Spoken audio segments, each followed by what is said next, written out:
Hey y'all, sprinkle, sprinkle. I'm showing y'all my outfit because I know y'all gonna ask. So this is what I have on. Let me get my purse. But this is what I have on today. Let me show y'all. Okay, so the complete fit.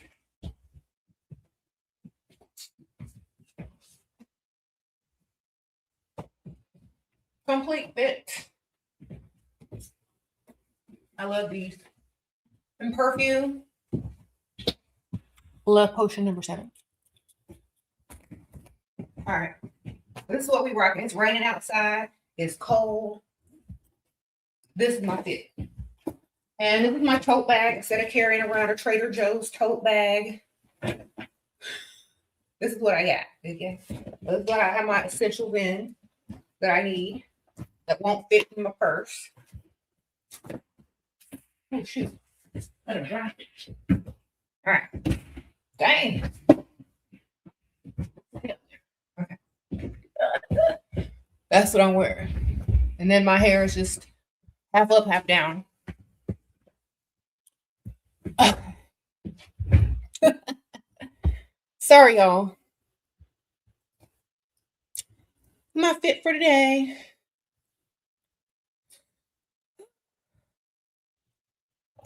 On a rainy day. Clean my camera. Girl, that's this light. That's not the camera. This light. That's this ring light making it look fuzzy. It's dark outside today. We have full cloud coverage, rain. The lighting is limited. If it was darker, the light would probably show up better. But yeah, it's just the lighting. Maybe I'll clean it. Hold on. Let's clean it as well. That might be it too. Let me. Is that better? That's better. It's worse. Hold on. All right. That's a little better. We don't need too much light. Let's dim the lighting. This is too bright. All right. That's better. Right? All right. Thank you. A little too much light.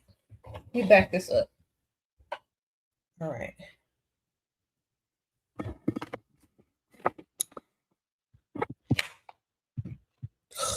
All right, good enough, y'all. I'm just gonna have to deal with it. It's cloudy outside, so my natural lighting is not too good, and it's not dark enough to get the full effect of these ring lights. It's a rainy day. How are y'all? But we still got these lights, so we trying to look good. The light should be in front of me. Girl, I don't want to go blind. I don't want no cataracts. I put the light on the side because otherwise, if I'm looking at the camera and then I'm looking at that light, my eyes are going to be fried. Do you know how long I go live for? I go live for hours. That light will literally fry my eyeballs. So that's why it's on the side. You can get sunburned on your eyeballs. Did you know that? The white part of your eyes, you can literally get sunburned on. And when I had the light in front of me, that's what was happening sometimes, and that my eyes would get all dry. So I'm putting on the side so I won't be blind when I get old. Okay, my sprinkle.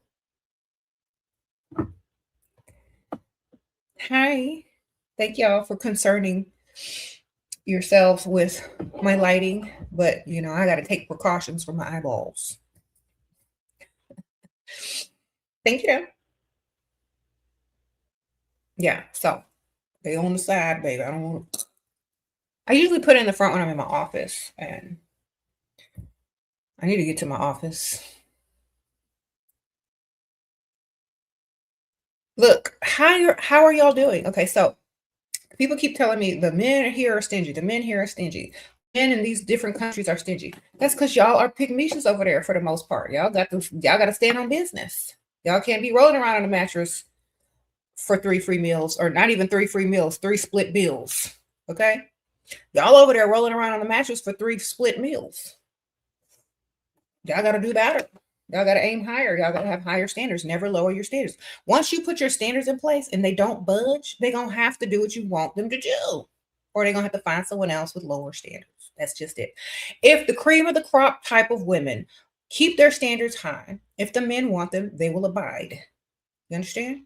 But if y'all got a bunch of pick-me-shoes over there splitting bills everywhere, it's never going to happen. So y'all have to change the culture. The women have to do it.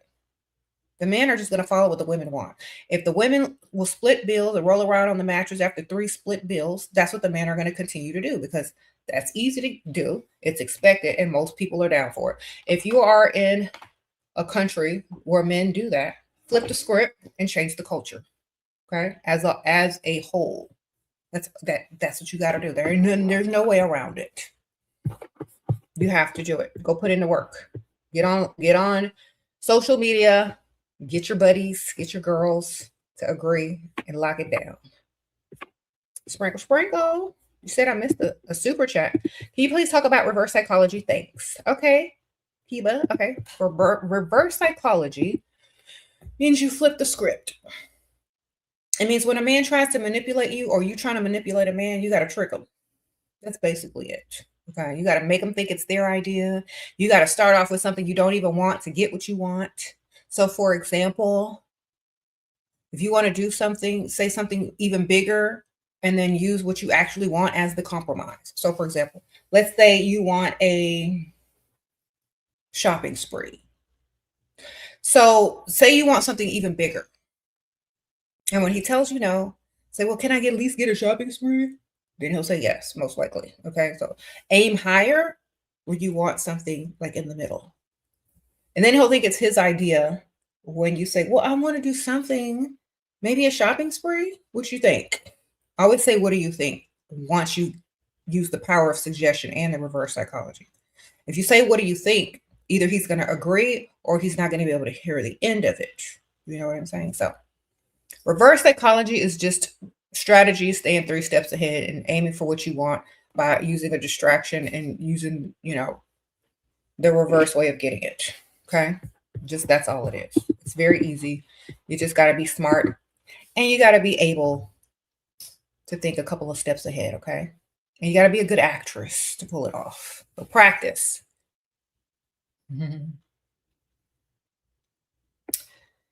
What? You said men before usually provide and take care of the family, but now they rather the ones being taken care of. Okay. So the way to solve that problem is to stop dating men your own age. Okay. That's the way to solve that problem. Because if you're dating a man your own age, he thinks he's your equal. He thinks life has to be fair with you and him. Okay. He thinks since y'all are both the same age or close to it, y'all should be doing the same thing. He's going to get jealous and resentful if you're sitting at home and he's out working, because y'all are the same age. But if the man is older, it's not going to be the same dynamic. He's going to have years and years head start financially. He's going to be the one to bring home the money. He's going to be the one to teach you stuff through life experience that you don't know yet. There's going to be a dynamic. If you're with someone your same age, that is your competition. That's why they don't want to do nothing for you. Okay? Marry older. You don't have to marry super old, but marry somebody that can teach you something and do something for you. Okay? Instead of looking at you to do something for them. Do you understand? Okay. You ain't gonna get nowhere with somebody your same age. You just ain't. And keep your standards high. Never lower your standards, okay? Because once you start lowering them standards, you start lowering your lifestyle and lowering your expectations and lowering the future of your future generations. So every time you lower your standards, you're lowering everything else. So stop doing that. Keep it high. If they can't reach it, they don't belong there. They don't belong there. If they can't reach it, they don't belong there. Think about it. If you're so lonely, so desperate, need validation so bad that you're willing to put your future generations at risk by lowering your standards just to have some bestie love bomb you and then ghost you, think about what you're doing. Okay? Do better. Because some of y'all just be lowering your standards left and right and wondering why you're not living the life that you should be living. Don't do it. What if he's not dusty but rich? Then get his money and you become rich. Okay? You shouldn't be with a rich man for a certain amount of time and you're not on your way to being rich. Okay? You're supposed to get his money. Save yours. Spend his. Stack. Never ever lower your standards. Stand 10 toes down on business always. Thank you, Simone in the 90s. Thank you, girl. That's true. Don't lower them standards. You will regret it later. Because if you lower them standards, you're going to regret it later because you're going to say, if I hadn't lowered my standards, I wouldn't be dealing with this problem. Your boyfriend helps some with finance, but mainly helps with like everyday care due to terminal. Okay. How should I keep him even though he's cheap? Well, it don't look like you got much of a choice, ma'am. You ain't gonna be able to pull too much with, with a terminal illness. So keep what you got, ma'am. Sprinkle, sprinkle. I'm sorry to hear that, but you better keep what you got. Like, you shouldn't even be worried about that, girl. What you doing? Focus on what you got. Maybe if you add some to the roster, maybe they can help you too if you don't tell them. You asked for a re-entry fee. He said he'll make it up on the next date. Okay, there will be no next date. Sprinkle, sprinkle. Now you send the unblock fee. Okay, unblock fee. So you send the unblock fee. That's more than the re-entry fee. And then you block them. Okay, that means you're not playing around. You're not lowering them standards. He can go find some other fool. Okay. All he wants to do is be seen out in public with you. No. Unblock fee is real. So send him the unblock fee, then block him. Sprinkle, sprinkle. Y'all gonna be dumb and go out on the date again, and he's gonna say, "Oh, he's gonna bring you something cheap," and you're gonna be looking stupid. And then he's gonna say he forgot if he don't bring you nothing at all, or he's gonna make it up on a date that y'all are both enjoying. He's enjoying the status that he's getting, being seen out in public with you. He's enjoying your company at dinner. You're getting nothing but fooled. Get something first, which is the re-entry fee or the unblock fee. Otherwise, tell them to go back on the dating app and find somebody else to waste their time. Okay? Sprinkle, sprinkle. Because in this day and age, you got to clock these people. You got to clock these dudes. Okay? You got to tell them, look, go back on the dating app and find you some old dinner company. I'm not dealing with you. Obviously, you got to go hide somewhere and pay off your credit card bill, then come back around and get some dinner company. No, unblock fee, re-entry fee. Goodbye, sir. I'm not the one. Because that's all they're doing. All right, y'all are out there looking dumb. If you're not benefiting, time to exit. That's right. Get out, get away. Don't waste your time with these dudes. They're wasting your time, your energy, and gaining more from it than you are. Keep them standards high, ladies. You'll thank me later. You don't provide no more after all the gifts and trips. What? Let me see what y'all talking about. Last month, how do I act? You act like you got another one and go get another one for real. Okay. You always have a backup spare because when their credit cards are to the limit, they got to take a break and go pay them because obviously they don't got it like that, baby. Sprinkle, sprinkle. When they come back around, re-entry fee. All right. Some of y'all don't realize y'all are on credit card. Some of y'all don't realize them men just got a credit card. And they have to go somewhere until they can pay off. You know what I'm saying? Then they'll come back around. Or they disappear because they think you're going to miss them and become a pygmisha and chase them. No.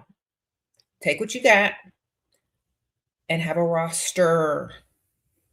Have a roster. You're not depending on them. They're courting you. And if they can't properly court you, they get moved to the end of the roster until they can pay their credit card bill and come back. Okay? Sprinkle, sprinkle. Because some of y'all just be sitting over there,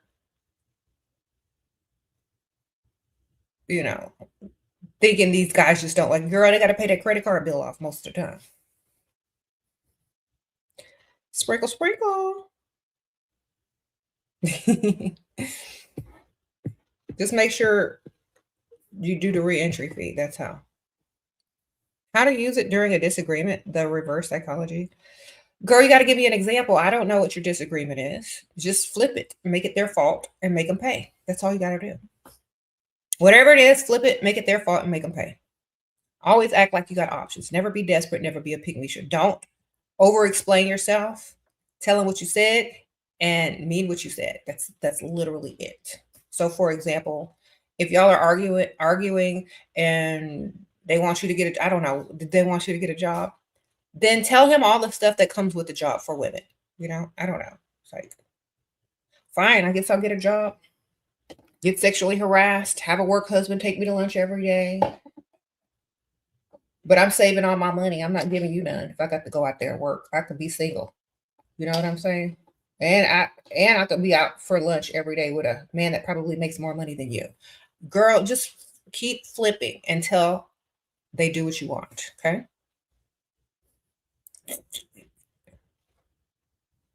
Sprinkle, sprinkle. Don't be afraid to speak. Okay. If you're afraid to speak, you have no power in your relationship whatsoever, and you don't have no options. You asked for rent, and he said I should ask my darling daddy. He's 75, and he has given me money before. What do I do? It's like, oh, I already have, but he's helping Aunt Ethel this month. And he said if I'm dating a man that really likes me, he would definitely help me out. So my dad always said you can judge a man by if he's willing to help you out when you really need it or not, or if he's just there for himself. So I guess daddy was right. ... You understand? I'm going to lose this bet. Tell him you're going to lose the bet.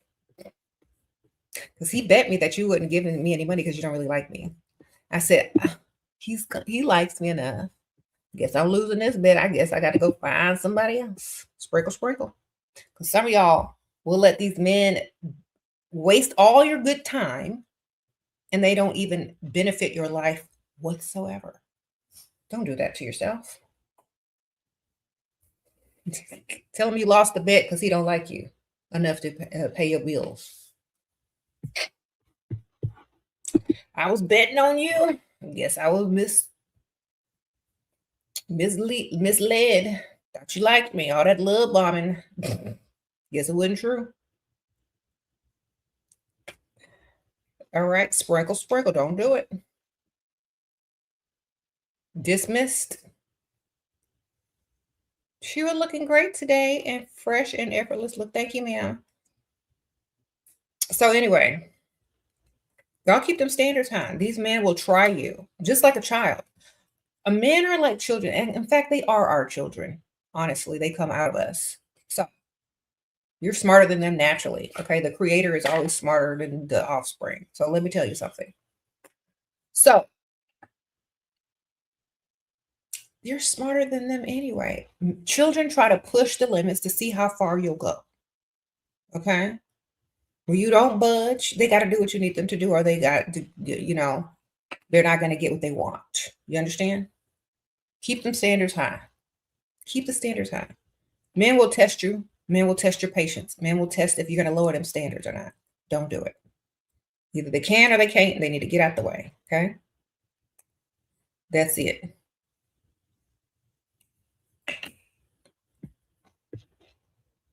We said we rebuke dusty, broke energy, as we should.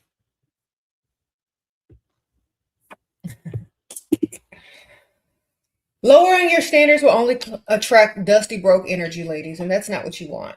Okay? Keep it high.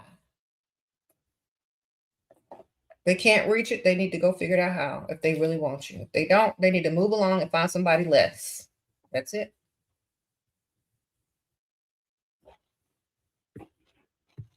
Uh-oh. Thank you. Tiny glass eye. How are you? Just for being you, and advice that pops in your mind as you read this is welcome. I don't even have a question. Okay, ma'am. Okay. Thank you, ma'am. I appreciate you. So any advice that pops into my mind, put yourself first. Make sure you look good.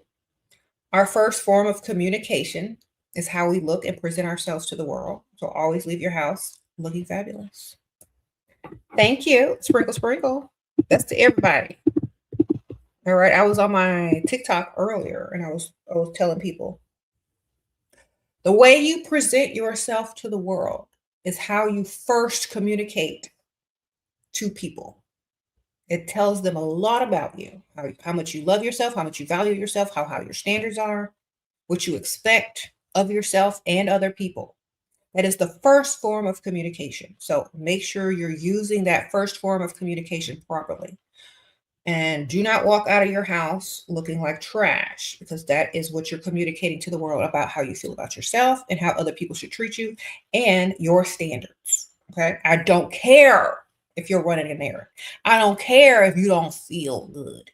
Remember, your first form of communication is how you look. And if you expect someone to communicate back with you and you are looking for a different answer than what you're putting out and what you're communicating, you're in the wrong. You understand?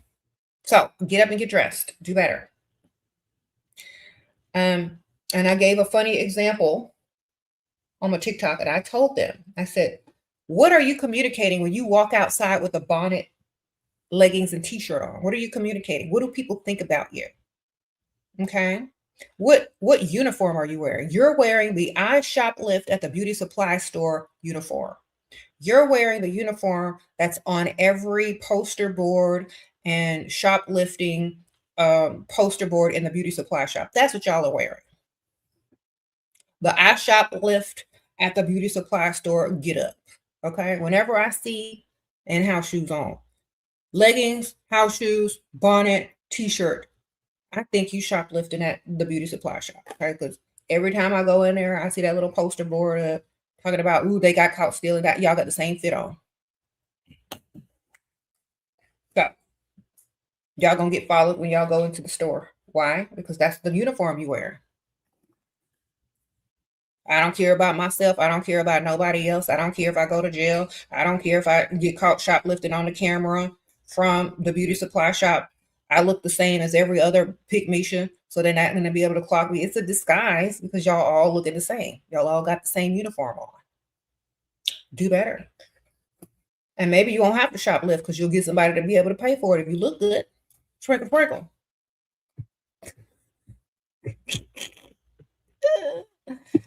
This generation of 50, 60-year-old men really do think that they are the prize. If they have money, game has changed you what to do. 50, 60 years old, you have to act like you got 3 of them, baby. That's how you got to do it. Okay. They are not the prize. They are just one on the roster. Because if you can get one 50-year-old or 60-year-old, you can get 3 or 4 of them. And together they can pay all your bills. Okay. And especially if you look 10 times better than them. Because look, men that age, by that time that they get to that age, they got a little money. They got a little stability. They think that they're the prize because they're not competing with nobody else. If they're competing with other people that are their age, they're gonna step up. You understand? So you gotta be dating several, not just one. Keep a roster, man. Keep a roster. They already know.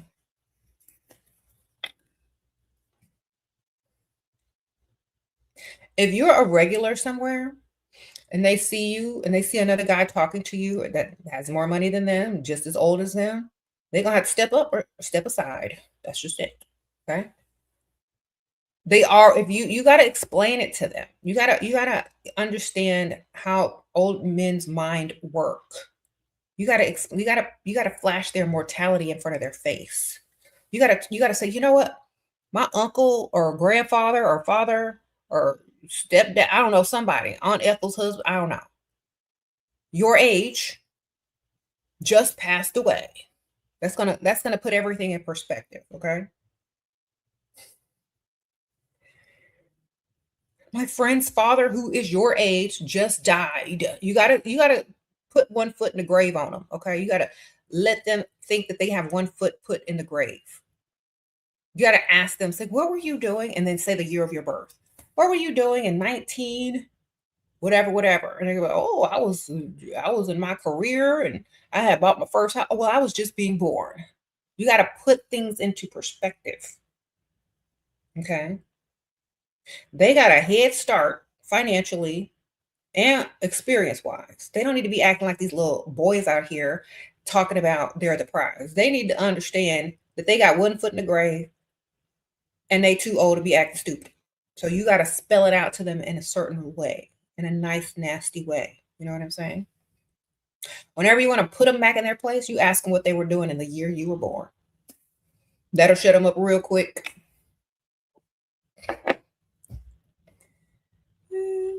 Or you can be like, tell me about the 70s. Tell me about the 80s, depending on how old y'all are.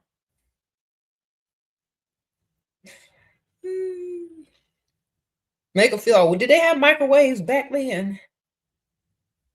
They have cell phones back then? Start making them understand that they're old and they don't have no type of prize written on them. You said, tell me about the civil rights. Tell me about segregation. Yeah, sprinkle, sprinkle. That's what I do. Whenever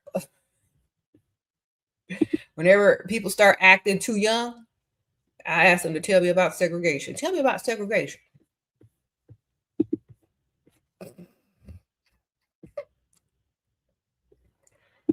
Sprinkle, sprinkle.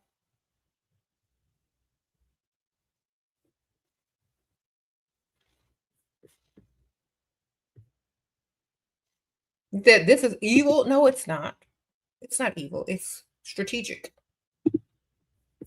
How is it evil to ask a genuinely honest question?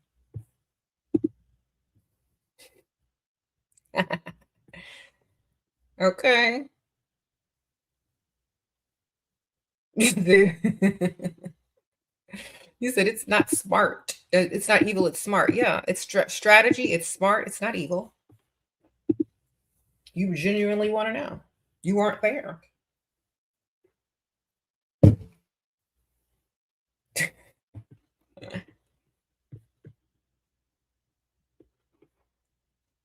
Okay.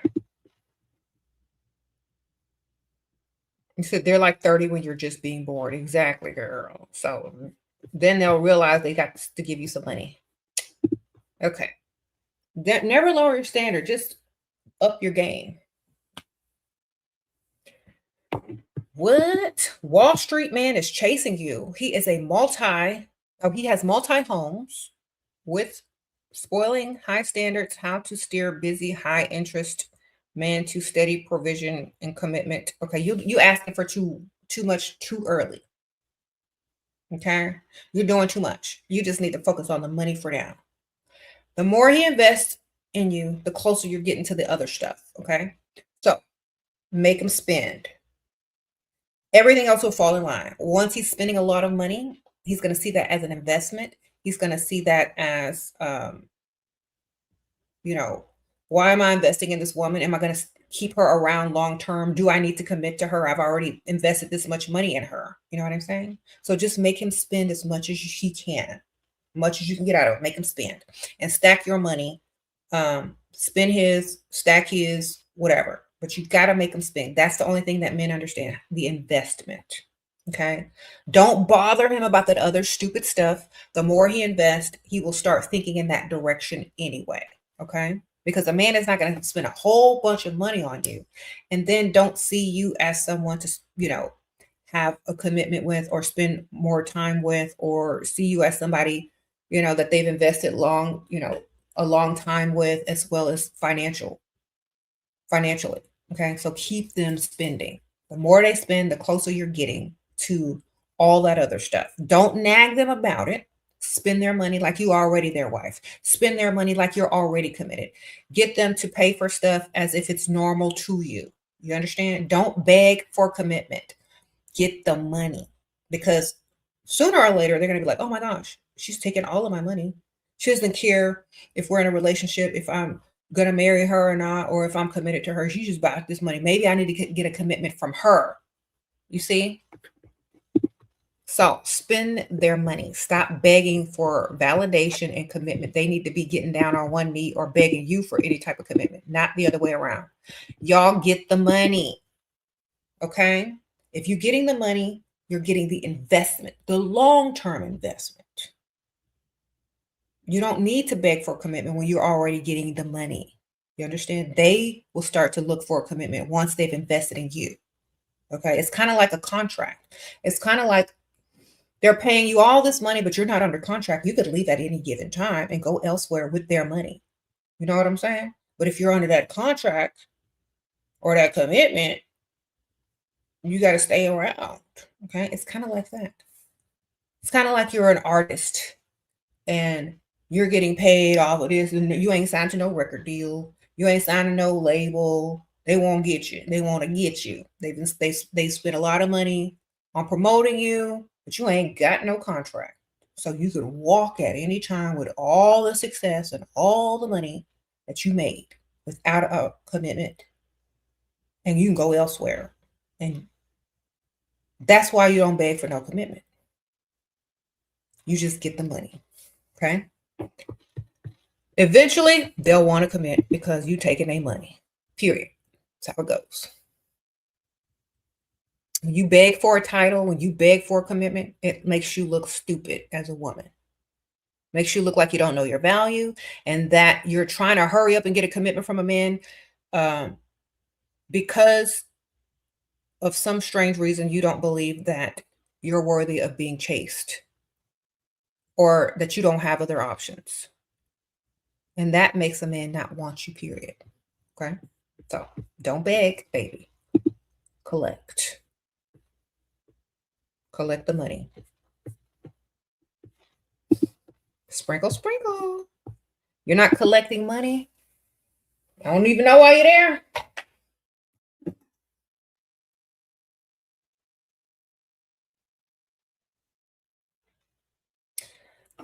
Hi, I don't know the theme of this live. However, I did my glow up in the late 30s. Okay, in your late 30s, you make six figures and approaching 7. Now that you're a baddie, it feels if dating is a waste of time. You got to date the billionaires if you're going to be a millionaire, baby. You got to date the multimillionaires or the billionaires. And you don't need to tell them what you make. You don't need to tell them how much money you have. You just need to have the confidence that goes with it, okay? Sprinkle, sprinkle. You need to have the confidence that you don't need them. You don't need their money, but you'll take it. You have to have the confidence that you can have several of them, which you should. You should have a roster of millionaires or multimillionaires. You don't deal with the regular people. Okay? The regular people can't do nothing for you. You need to be hanging around the marinas. You need to be hanging around the country clubs. You need to put yourself in the environment where you can attract men that make more money than you. And you don't need to tell them what you're doing. You don't need to tell them how much money you have, but you need to act, walk, and talk like it so that they know they got to spend. All right. How do I go out, but I don't get approached? What can I do differently? Where are you going? What time of day are you going? I don't know how you dress, where you going, what time of day you're going, but and what type of guys you're trying to attract. So I need to know all of that. So let's just say you're trying to attract a rich man who got money, who's older. Is that true? If you're trying to attract a rich older man, you got to look super classy and you got to go out during the daytime. You know, you got to have daytime, places to go in the rich neighborhoods. You got to look good. You got to become a regular somewhere. You know what I mean? That's what you got to do. And remember, if you're not strikingly able to get their attention with your looks, it's going to take time for them to see you a couple of times before they get their, confidence up, or if they just want to be friendly and say, "Hey, I've seen you here before. How are you?" They'll start anticipating your arrival or your presence the next time they see you. So like a gym, a country club, a tennis club, a dog walking park, I don't know, whatever. A local bar or restaurant bar for lunch. I don't know. But if they see you a couple times, they're most likely going to talk to you because they're comfortable with you seeing him and him seeing you. It's not going to be awkward. You know what I mean? But if you're strikingly attractive, they'll usually just come over to you if they feel like that's someone that they really want to talk to. But most of the time, they don't have that type of desperate energy in richer neighborhoods or richer areas. They will want to see you a few times before they approach. Okay. They want you to get comfortable. They want to be comfortable with you. So when they strike up a conversation, it's genuine. It doesn't come off as, desperate. And y'all are both comfortable having a decent conversation with each other. So make sure you become a regular somewhere. Don't be going to all these different places over and over. You're never going to get in that loop of being a regular on the rich side of town. But find somewhere to become a regular on the rich side of town, and you'll see it'll happen. Thank you. Thanks, girl. It happens. Even with even that's how you make friends on the rich side of town as well. Gotta become a regular. It took me a while to become a regular at this certain place. I wasn't even trying. But once I started going at the same time, like people just started talking to me left and right. I'm like, dang. So you just be a regular, baby. They just get used to seeing you. They feel comfortable around you. And they'll start talking to you. There's no desperate energy. There's no awkwardness. It's just the norm. What? You got VIP tickets at a boat show in NYC? Ace night, yachts and boats. Girl, going out for more rich activities. I know that's right, Chica. Yes, that's exactly what y'all need to be doing if y'all live over there. Sprinkle, sprinkle. She said she got the VIP tickets too, y'all. I'm gonna be up in there with the money. Yes. Is there ever a right time to show interest when you see the interest growing in your savings account from his money? Yes. Sprinkle, sprinkle. When you see your money and your interest growing. That's it, baby. When he has benefited you to where you can actually be interested in him for real and not for no pick-me-sha reasons. Sprinkle, sprinkle. Okay, let me explain the feeling because some of y'all have never had this feeling. So let me explain the feeling if you haven't experienced this yet. Imagine a man liking you enough. Now close your eyes. Don't worry about what he looked like. Put some sunglasses and a hat on him, okay? Imagine a man liking you so much that they pay off everything and give you money to spend and tell you don't have to work. Now imagine how you feel when a man tells you those words in your ear. What? Oh my God. Now sit with that feeling. Vibrate this feeling. Put it out into the universe. That's what you want. Feel it. Imagine yourself feeling that. Don't lower them standards. Okay? Put a hat and some sunglasses on that dude. Don't even worry about what he look like. Worry about how he makes you feel. The peace, feeling debt-free, feeling unworried about finances, feeling free to start your own business, feeling free to have creative ideas and actually have the money to execute them. Feel that. Feel that. Feeling never having to go to work and clock in again and being harassed. Feel that. Feel like waking up whatever time you want to wake up, getting your hair and makeup and outfit together and going and doing whatever you want to do that day. Feel those vibrations. And only deal with a man who can make you feel that way, that likes you enough to let you live in your feminine energy, relaxed, calm, no longer in survival mode, comfortable, unbothered, stress-free. How to use power of suggestion on your old money husband who is bombing type. I want him to like the marine and boat vibes. He thinks it's flashing and too much in Orange County. He's from East Coast and is more horse country. Okay. Good idea. So, you want him to be on the boats and he like horses.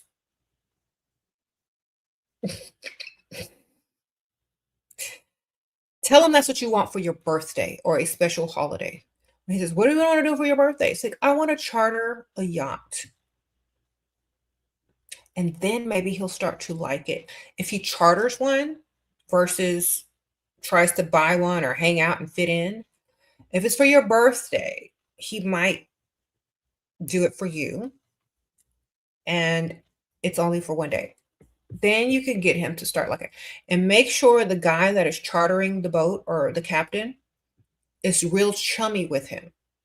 Okay. Like tell him on the phone, look, I'm gonna get my husband to get into more of the sailing and the marinas and the yachts. So like befriend him, ask him what he does, be impressed by what, then he'll want to make friends with people, or he'll feel more comfortable easing into the marine and boat vibes, you know?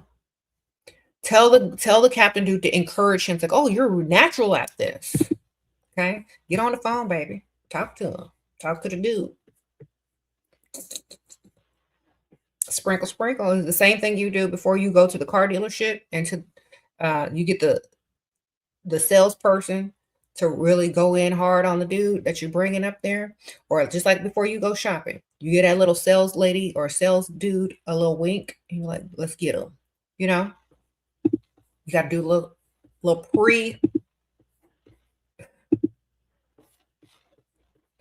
pre-hype. Going to lunch on the rich side of town today. It's more so a casualish place to wear. Okay. Well, dress casually, classy. Don't wear workout clothes. Put on a nice, cute dress. Or if it's cold outside, you could do tights with it, with a skirt, a little sweater. Or if you wear you can dress casually, but still dress feminine. Okay. Or wear some feminine colors. I don't care. But make sure you look good. I don't know where you're at. I don't know what side of town you're on. I don't know what state you're in. I can't tell you. I don't know what the weather is. But keep it feminine and classy. No gym clothes. All right. If it's an upper scale place, you said it's casual. So just feminine and casual. No sweats, no leggings, no gym clothes. Hair and makeup on point, but don't overdo it. Sprinkle, sprinkle. But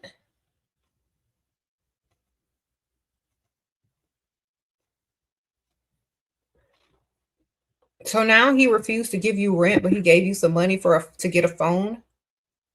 Should you get an attitude toward? No, you just talk to the other one, ma'am. You need more than one. That man is 75 years old. He probably on a fixed income if he ain't got no real money, girl. His old people check haven't come in. His retirement check, Social Security ain't coming in yet, baby. Get another one.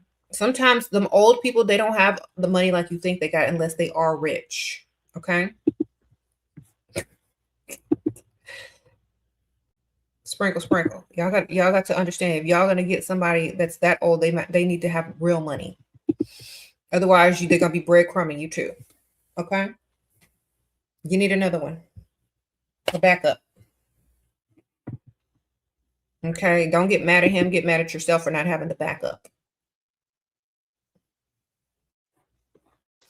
Go get a backup, baby. You can't do it. You can't do it. Get another one. Have a roster, like I keep telling y'all. Because if you keep dealing with that old man who don't have nothing for you, you're going to lower your standards. Instead, put him on pause, circle him to the end of the roster, and replace him with somebody that can do what you need them to do. Okay, keep working on it until you got it.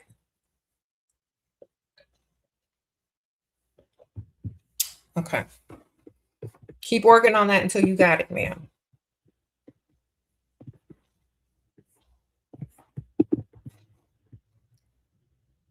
Sprinkle, sprinkle.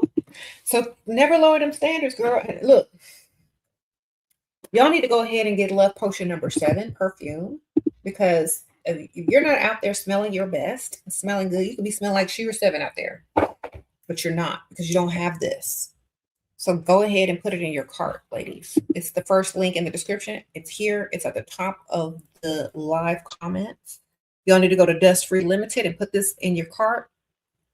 Purchase this so y'all can be smelling good. All right. Look good, feel good, smell good, taste good. Love potion number 7. Perfect for Valentine's Day. Gift yourself, get your sugar daddy to buy it for you. I don't care, but y'all need to have this. Okay. If y'all are part of the if y'all are part of the sprinkle crew and y'all don't have this, y'all ain't real. Just kidding, y'all. Y'all ain't real. Just get it, girl. Y'all gonna love it, I promise. If you get this, it's an investment in yourself. Okay. The first week that I had this for sale, I ran into one of my subscribers and they said, "Oh my gosh, I have your perfume. I'm wearing it right now." And it's like, "Oh my gosh, really? Already?" I run into somebody that's already wearing my perfume. They're like, "Are you wearing it too?" I said, "Yes, I am." Thank you, girl. So shout out to everybody who has purchased Love Potion number 7. I appreciate you guys. When I run into you, definitely come up and say hello. I saw some other um, subscribers yesterday when I was out and about, and they definitely come up to me and say hi the day before as well. So I'm a friendly person. You can come up to me and say hello unless I got a fork in my mouth. Then you can wait a little longer or just wave.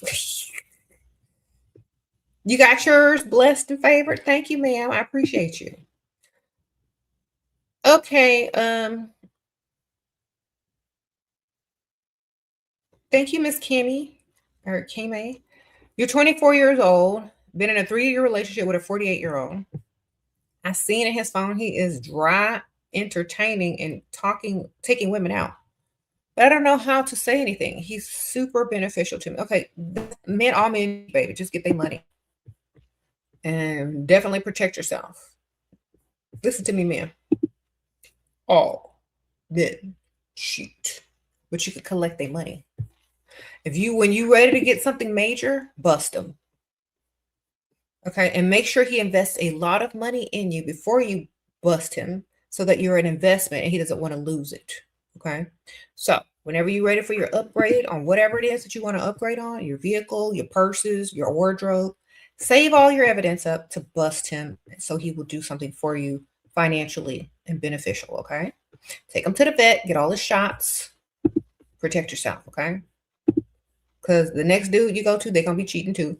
But if this one is providing, let me tell you, collect their money. You're not there for them. You're there for their money because they're not doing what's right by you. So don't do what's right by them. Get your money, stack the money, benefit yourself because they're doing what they want to do. You might as well get your money. I'm trying to help y'all. If y'all are attached emotionally, and I hope that you're not because you're too young for that. If you're attached emotionally to a man that doesn't respect you and will dry cheat and entertain other women on you, you need to be getting his money because he's spending it on other women. You need to get you a big ticket item, man. He's spending your money on them. You better get to spending. Sprinkle, sprinkle. Okay, Shira, my boyfriend is lying to me and he's so bad at it. It's hilarious. Should I tell him he's a bad not liar? No. Let him keep lying. Let me tell you why. Let him keep lying and pretend like you believe him, but then go do what you want to do. That way, you're going to understand how he lies. You're going to know all the cues and the hints. So when you ask him about something important, you will be able to clock if he's lying or not. Let him get all his scenarios out. I'm telling you, let him get all the type of lies he can put together out and act like you believe them. And then go do what you want to do anyway. So when it really is important, you're going to know exactly when he's lying and when he's telling the truth. Okay. Don't bust him just yet. Don't let him get better at lying. Let him get worse. Okay. Let that man get comfortable and good and worse at lying so that when you really need to know something, you're going to know it. You understand what I'm telling y'all? Don't always bust them because as soon as you bust them lying, I know you're lying, they're going to try to get better at it. You don't want that. You want them to get worse. So when you need to know something, you know. Okay? Play dumb.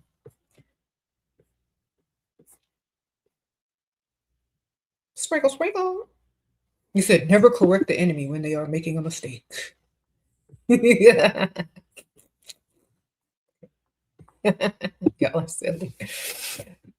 That voice, right? Never correct the enemy when they're making a mistake. That's right, baby. Let them keep making a mistake so you can gather the info. Does Shira perfume smell sweet? Yes, ma'am. It is an elevated gourmand. It is vanilla, tonka bean, pralines, candy. Um, did I say vanilla already? Coffee, ginger, cinnamon, white floral, and musk. It's very nice, very feminine. Y'all are gonna love this. Love potion number 7. Put it in your cards, ladies. I'm gonna link it again. It's also linked at the top of the live comments and the first link in the description bar. Dust free, limited. Put it in your cart, ladies. And the box is so cute. When you open it up, it says sprinkle, sprinkle. So this is the box it comes in. Dust free, limited right there. Love potion number 7, and then it's 100 milliliters, so you're gonna get a lot. Okay. It's a heavy, oh, don't drop this.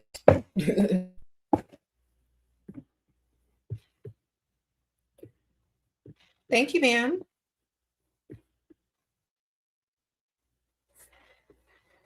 Y'all have to excuse me. I have a lot of energy right now because I accidentally ordered the wrong type of coffee.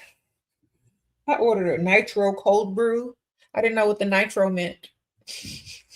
Somebody said it means like you have 5 shots. I don't know, 5 shots of caffeine or coffee or something. I'm just trying to make it. But I'm here. Look. Also,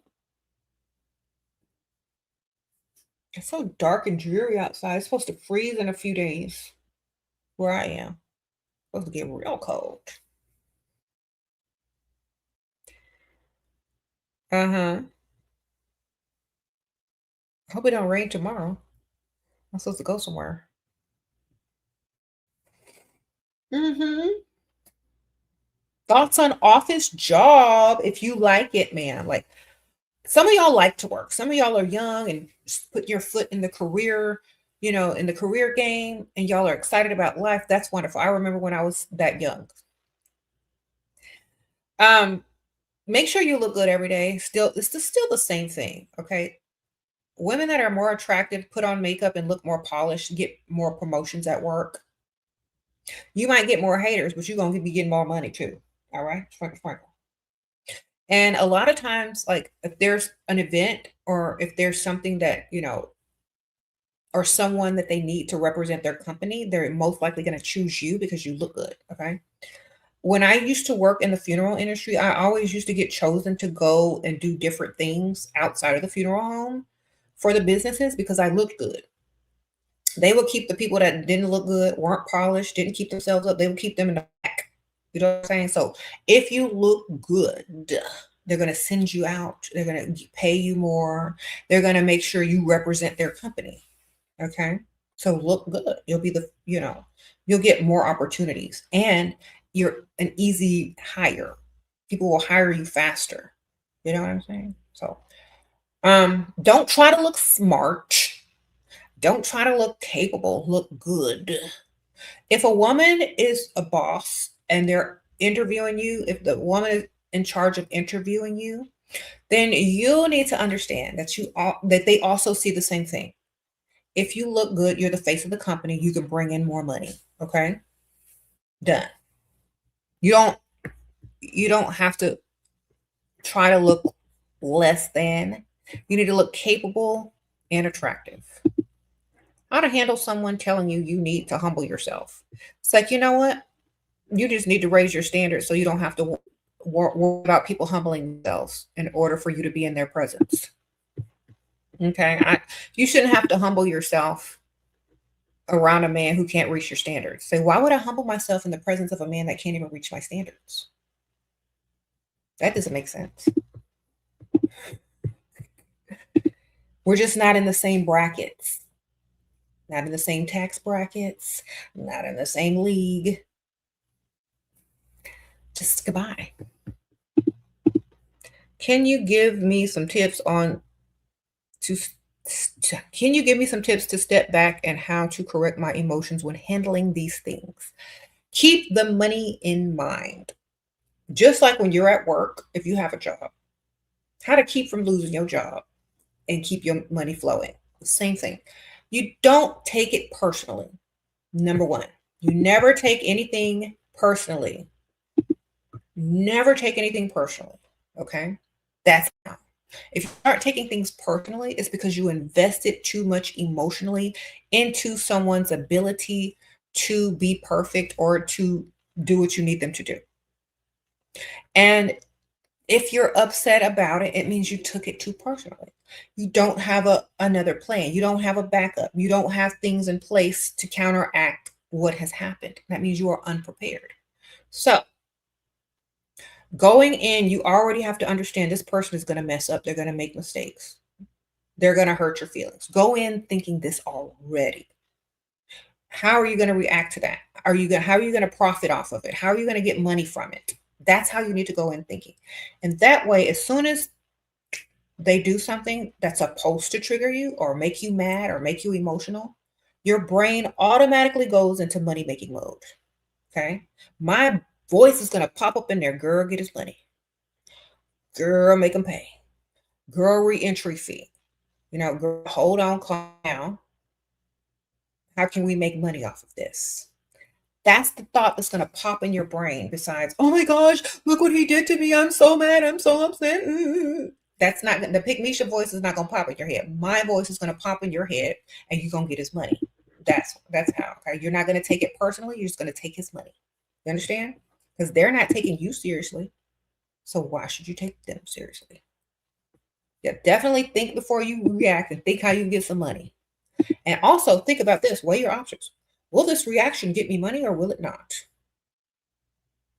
If it ain't, don't do it.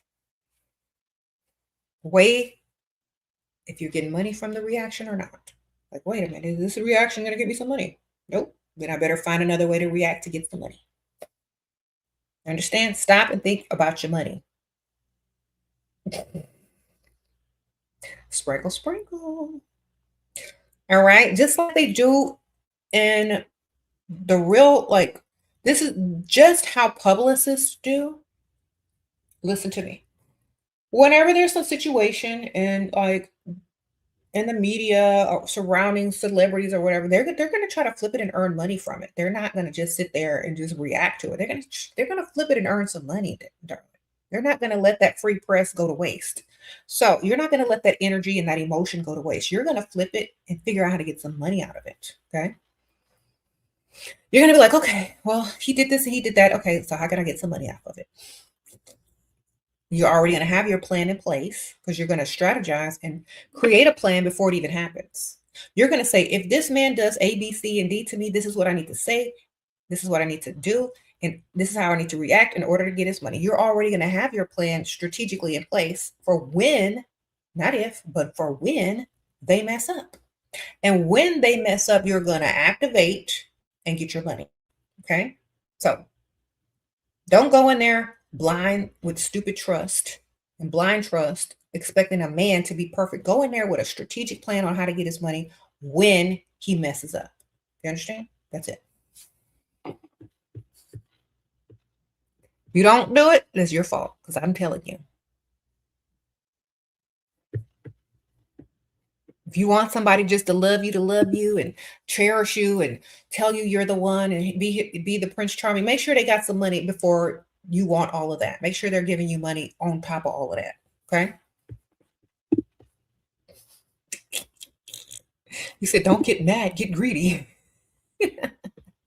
Exactly. All right. I don't really think it's greed. I think it's just a better reaction than being triggered emotionally. I just think it's a more, lucrative way to respond.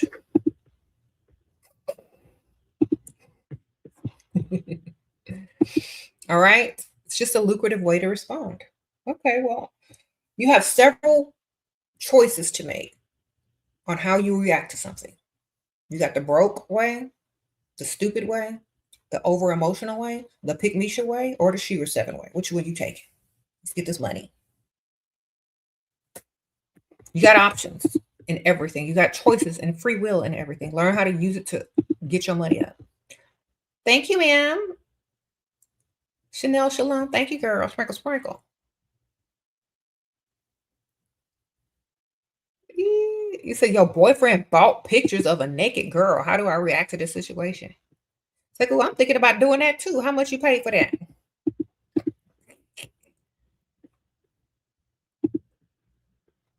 Then get the money for it. It's like, well, what you paid her for that picture, you need to just give it on to me. Give it the money to. Don't be jealous. It's like, well, how much did you pay for that pic?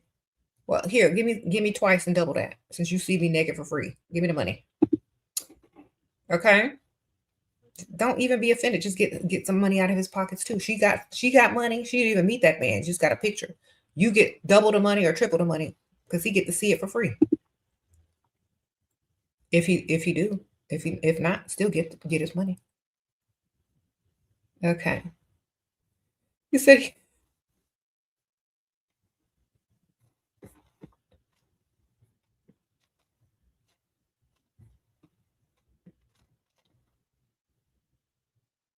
what? You said you're at work doing 9 to 5 and you're 22? Well, that's wonderful. Once you're tired of working, girl, go get you a man that have some money or a sugar daddy or some type of provider. Okay, when you tired, you done working, babe. You ready to retire? Go get you somebody that can provide, and you start your little business whenever you good and ready, and stack your money and make sure he giving you savings and all that kind of good stuff. Okay. He got me the truck thanks to your advice. Uh-oh. Misha T. I know that's right. What kind of truck you got, girl? That's nice. I'm happy for you, ma'am. Yes. Get your money. Yes. They can pay.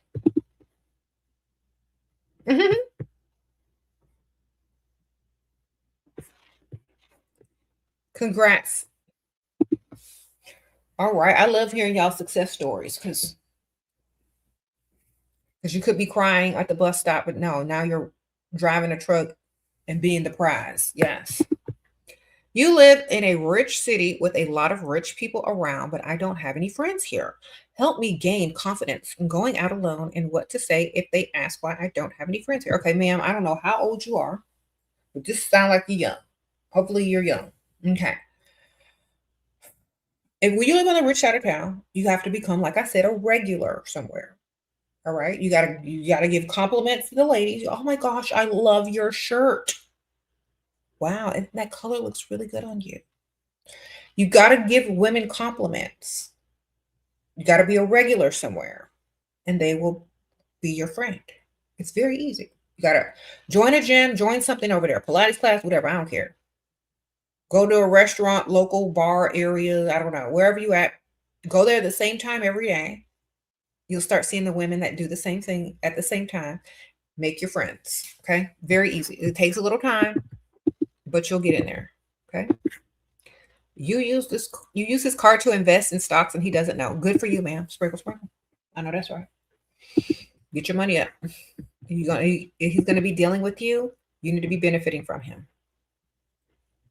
Sprinkle, sprinkle.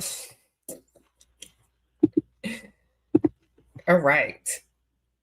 That's how you that's how you use a credit card, or you buy some inventory and or invest in your business. That's true.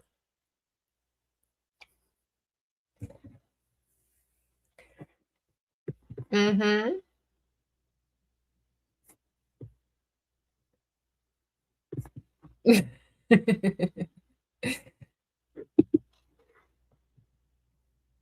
You said not the bus stop, never the bus stop, and never will be the bus stop either, girl. That's right.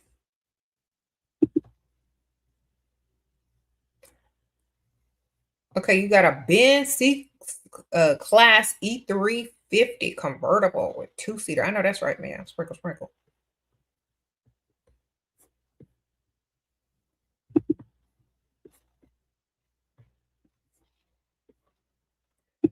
Okay. Mhm.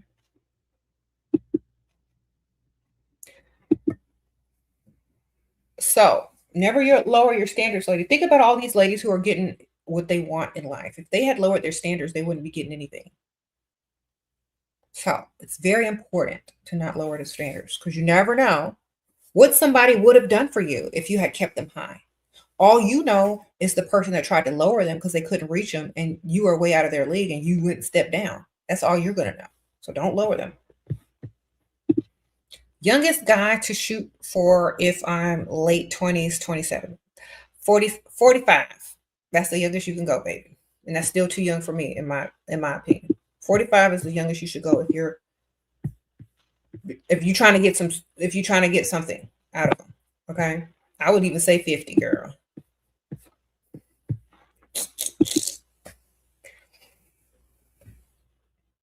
It depends on what you want out of them as well. If you just want a short-term relationship with them spending money on, like, trips and dinners, you can get somebody 10 years older. That's all they can kind of do for you. You want long-term, somebody that's going to invest in you financially and who you can possibly, spend your life with, you need much older. So I would say in their 50s. Why? Because they're already settled down. Their career is good, hopefully. They already have seen what's out there. They've had enough experience to, have their cake and eat it too. Now they got one foot in the grave, or at least, and they know what they want mostly.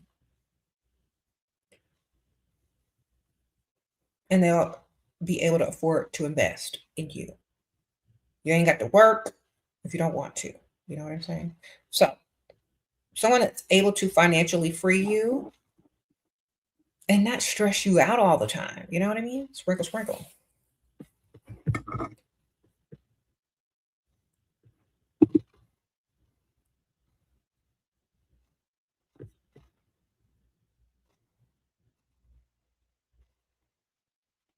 What?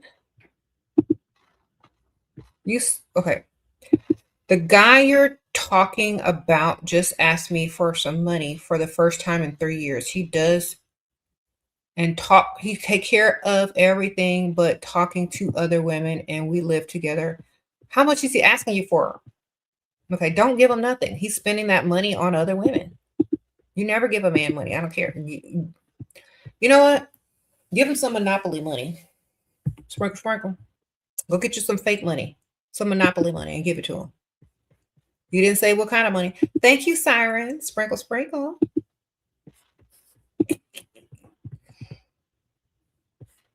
You had an absent father, no male figure to take care of you growing up. And this is what I look for. I got heartbroken from your provider. Okay. This is what you need to look for, man. Instead of looking for a father figure, look for a sugar daddy figure. Okay. Somebody with some money. Okay. Sprinkle, sprinkle. Who cares about your daddy issues? Get some money. Nobody cares. Okay. So if you're looking for people to accept you, people to love you, people to do that, you're supposed to accept and love yourself already. Okay. Then you're supposed to go get the money. All right. You're literally not a grown woman out there looking for acceptance and approval. That's an excuse for you not to level yourself up and have higher standards for men that can afford the lifestyle that you desire. Okay. Y'all need to stop using that excuse, because that's just a poor excuse. Let me tell you something. If you are on a certain level, if you're of a certain age, that stuff happened when you were a child. What do you want for yourself? Okay. Do you want to seek out dusty love forever because you didn't get dusty love as a child or approval from some man as a child? No, you need to get you some money. All right. And prove of yourself. Imagine how people feel who are adopted or who are in foster care or orphanages. Just get the money, girl. You're grown. Stop looking backwards in life. Okay. Some of y'all need to realize y'all can use every excuse from childhood, from trauma, but that's not going to get you no money unless you write a book and it's good, or you write a movie or it's good, or a Lifetime story, or a Tyler Perry story, or film, or whatever. And you ain't going to get no money from it. Get the money. Okay. Nobody cares. We live in a world that is unfair. Nobody cares about all of that. You need to care about yourself and make sure you're making decisions for your future and your future generations by womaning up and getting his money. All right. Stop looking for stuff outside of yourself. All right. You live in an unfair world, so get the money. Nobody's going to hold your hand unless you go pay a therapist to talk to you. It's still not going to solve anything, man. You either going to have to woman up or keep talking about it. You got an option. Okay? Sprinkle, sprinkle.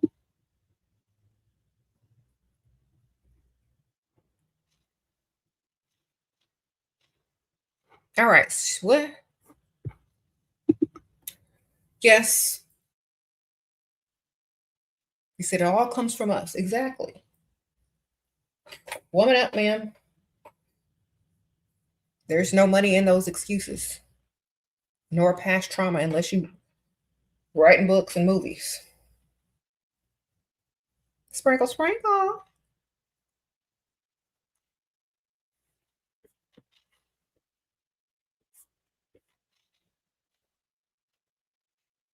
You said childhood trauma. Childhood trauma do what? Affects you no matter what she says she's wrong with. Okay, it affects everybody. Everybody can have something happen in their childhood. I don't care. But does that stop you from being the best person and moving forward in life? Only if you let it. Okay. If y'all go back 30 years, everybody and their mama has childhood trauma. Everybody. That did not stop many people from becoming successful. It doesn't stop many people from doing this. It doesn't stop many people from doing it. It only stops people who make it an excuse. You understand? So, just like everybody in this world, you have free will. You understand? Look at Oprah. Look at all the women who have succumbed past trauma. You either use that energy to make yourself better or you use it to dwell in the past. What you gonna do? Take accountability. All right? Once you're grown, you got to act like you're grown. You got to transmute your trauma into money, into action, into energy, into self-love, whatever you got to do, baby. All right? You know how they take garbage and make it into fuel? You know how they take corn and make it into ethanol fuel? You know how they take electricity and make your car go? Transmute that stuff and make it work for you and not against you. Okay? Sprinkle, sprinkle.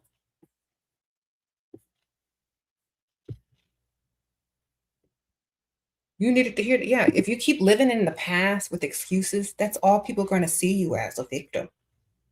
Why not be a winner? Why not be someone successful with a good backstory? You know? It's up to you what you want to be. You said, let it drive your success. Exactly. Nobody cares enough unless you have a good story and success to follow. I'm telling you, I'm going to tell you one more time. Nobody cares about your childhood trauma unless you have a success story to go with it. Otherwise, you're just a victim and you're still living in the past and your trauma, and everybody has it. Okay? Now, how did you overcome it and become successful and get your money up? That's the story people want to hear. They don't want to hear your sob story. Okay? You got to level up your thinking too. The second one on the roster sometime act up, so I added a third. However, I suspect he might be married. Any thoughts on dating married men? Okay, just get their money, baby. That's my thoughts. Just get their money and don't take them serious if you think they're married. They'll tell you. Let me tell you, the best time, a lot of times married men will tell you after a while or after you get suspicious but don't say anything. Like when you don't get mad that they don't call you at night, when you don't get mad for the obvious reasons that lead to you thinking that he's married, he's going to think that you already know, and he'll be more comfortable telling you. You know what I'm saying? If he has to continuously lie and cover up the fact that he's married because you keep asking him questions, the more he's going to lie. But if you don't ask him any questions, you don't care because you got two other ones on the roster, he'll probably tell you sooner or later. Okay? He thinks you're cool with it because you don't care enough. You're not overly, concerned.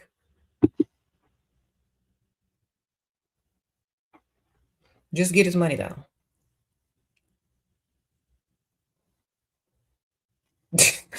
You said even if you're writing a book about your trauma, don't nobody want to read that depressing mess.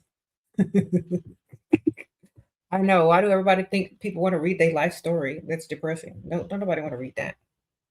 But maybe it's a good technique to get it out on paper so you can leave it in the past. Okay.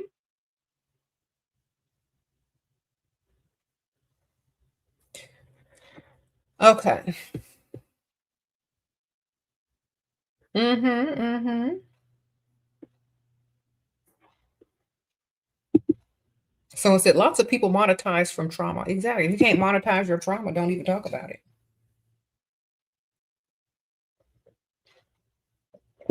Okay. Should you still get money from other men if you are married? Yes, ma'am. You should get money from every form that you can get it in if it's legal. So just think of them as multiple streams of income. You don't have to roll around on the mattress with the people, but you can collect their money if they want to give it to you out of their own free will. You understand? You don't have to tell everybody everything. Sprinkle, sprinkle. You don't have to tell everybody everything. You can get their money. You don't have to roll around on a mattress with them. You are still a free individual person. You can do what you want. It's legal. Do what you want. Okay. You said I'm gonna get money from men regardless, without anyone I'm dealing with. Do what you want, yes, ma'am, because they're gonna do exactly what they want. And if you're passing up opportunities, money, and all that kind of stuff, um, you're gonna regret it later. Sprinkle, sprinkle.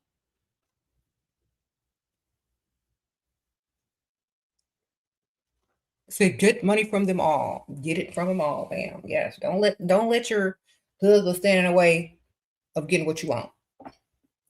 If they can't give it to you, other people can. Take it. You have someone 30 years old. He's furnished your apartment, medical costs, luxury items, okay, and debt relief. At the same time, he expressed disturbing ideas involving his sister and expects me to be as well.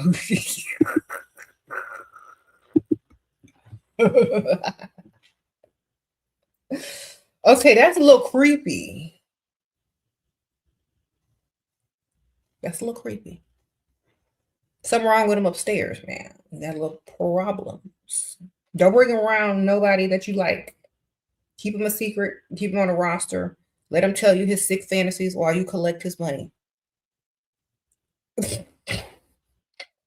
You say, what did he grow up with this sister? Is it a stepsister, or did he find out he had a sister later on in life? That also has a lot to do with it. Um, but I'm just gonna collect this cash and let him be cuckoo and weird. I'm not bringing him around nobody I know. Sorry. As soon as you able to dismiss him off the roster, do so. Sprinkle, sprinkle. You have some stories to tell now, man. Good for you. You like in the future, you'll be like, girl, I knew this man. He bought me this. He bought me that. And guess what? He was weird. See, yeah, that's a conversation piece right there. He said, why would I tell her to stay? I said, don't introduce him to anyone. I said, collect his money. And when you can, replace him. All men are weird. At least he wouldn't talk about no animals. Then I would have said, leave and hurry up. We go. Okay. It's at least it's still human. Okay. It's the same sex, it's still human. I know it's weird. Yes, it's a red flag, a major red flag, but at least it ain't no animal.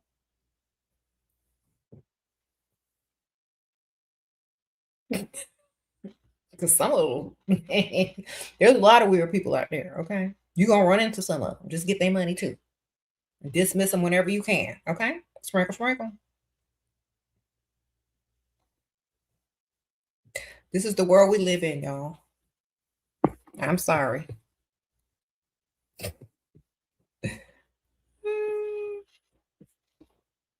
What the heck?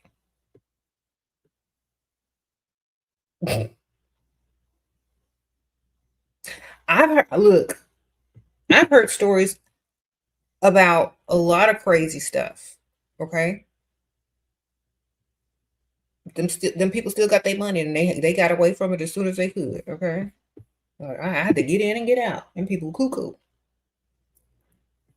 They weird.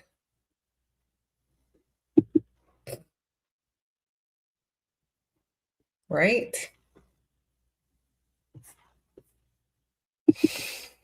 Anyway.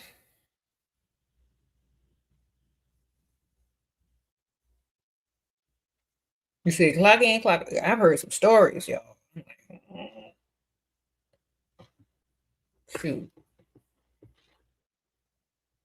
See that the richer they are, the weirder they get. Yeah. Sometimes you got too much money and too much time on your hand, and people are willing to do anything for money.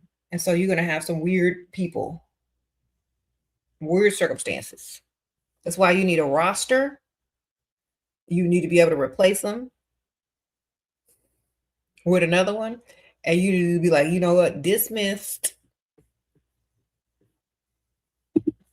Your husband keep cheating, but now what? Want to do therapy. That's because he don't want to pay that reentry fee. What to do? He pay 80% of the bills. How to cash his ego, crush his ego. Okay, first of all, men who want therapy for cheating is so you don't file for divorce and get his money. Another thing, get an upgrade on whatever it is that you want. Make him pay 100% of them bills and get you an upgrade. That's your therapy. Because all the therapist is gonna do is side with whoever paying him. Of course, she's gonna take, oh, well, you shouldn't do that. Da, da, da. Well, what are you doing to make him cheat? Forget all of that. Make him pay 100% of them bills. So, and make him put some money in your savings account and stack your money up and make him buy you a major gift. All right. Don't need to crush his ego. You need to get his money. All right. He's gonna cheat again anyway.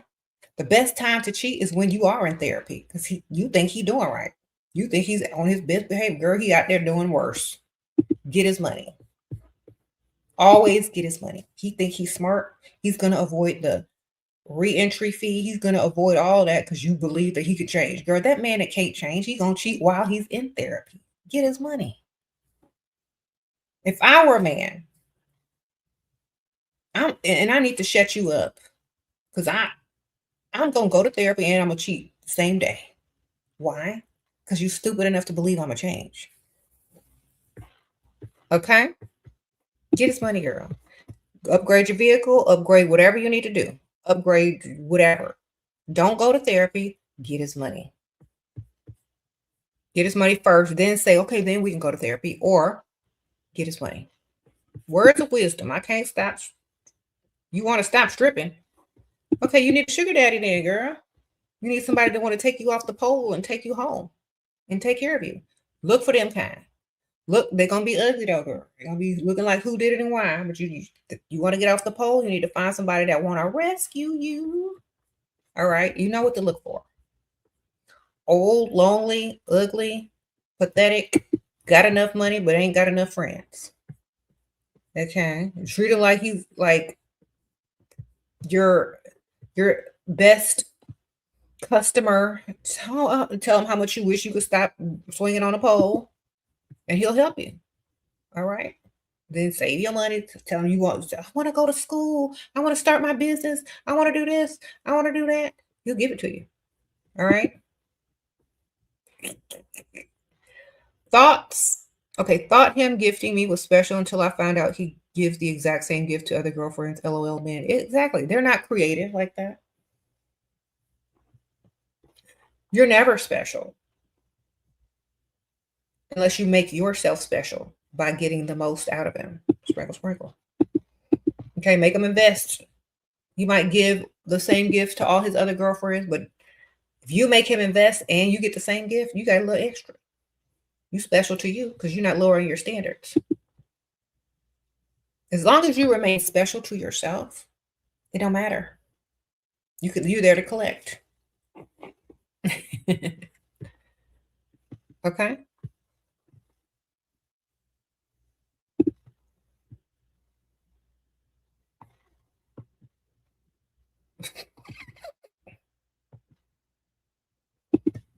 Yes. You there to collect. You, okay. Uh-oh, ma'am. Okay, so Mara. Hi. When a man told me you are a strong woman, when they're when they know you need help, what are you thinking? What? Hi. When a man told me you're a strong woman, when they know you need help, what are you think you're amazing? Okay. Say first of all, thank you, but I need a stronger man than me because I want to rest. I'm tired of being a strong woman. I want a man that can tell me to sit down, relax. I got this. Are you him? If not, bypass. Bye. Okay. Tell him that's not a compliment, sir. I want to rest. I want you to be the strong one. I don't want you admiring my muscles and my strength. I want to admire yours. What you got? What we doing? Okay.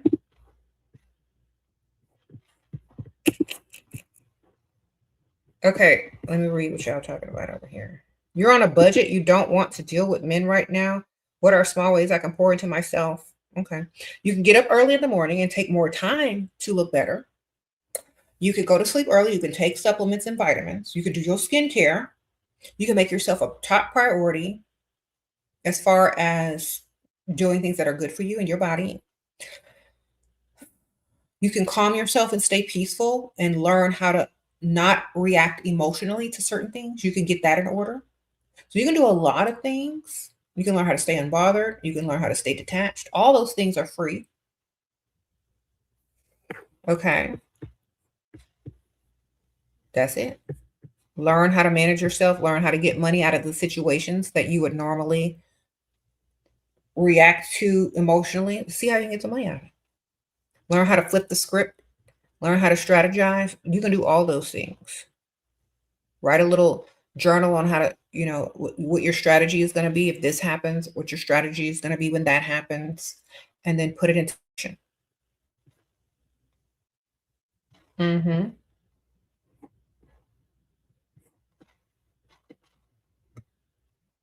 Okay, let me read some of these. He provides everything, pays for my business. We have a child together, but says we're never getting married. Okay.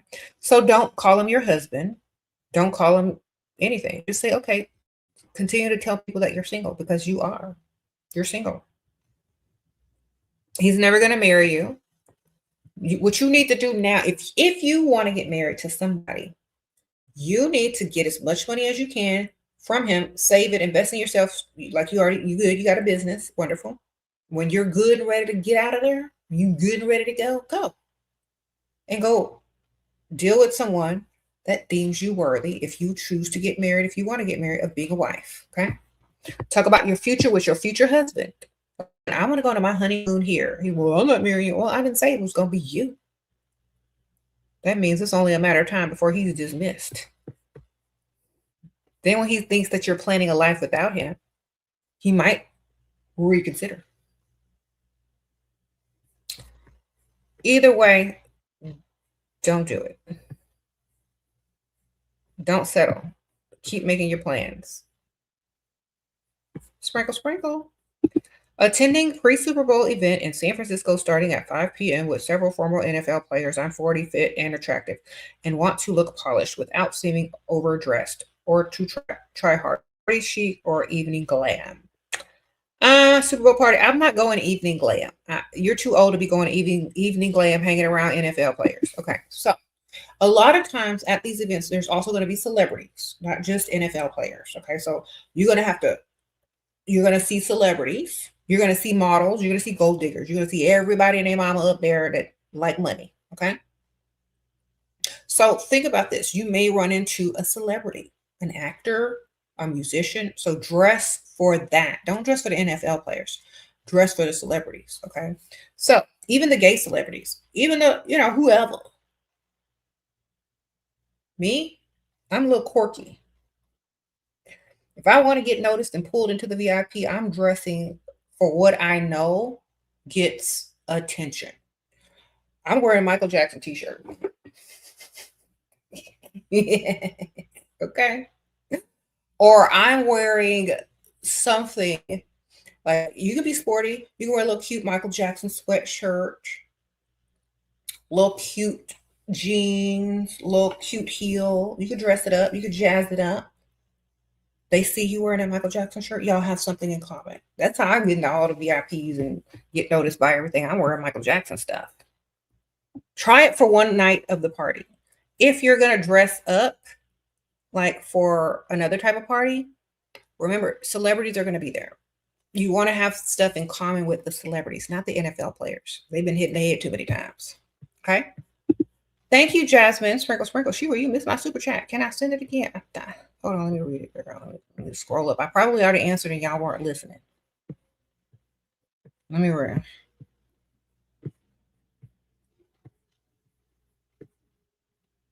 Let me go back though. I'm trying to see.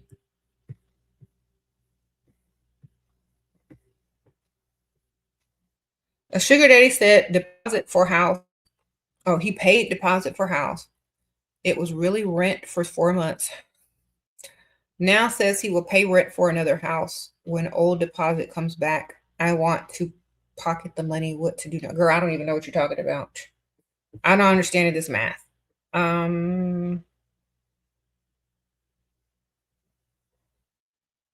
Just, I don't know, ma'am. Like, I don't understand what you're asking me. This is too many rents and Aunt Ethel, ma'am. Always go to Aunt Ethel.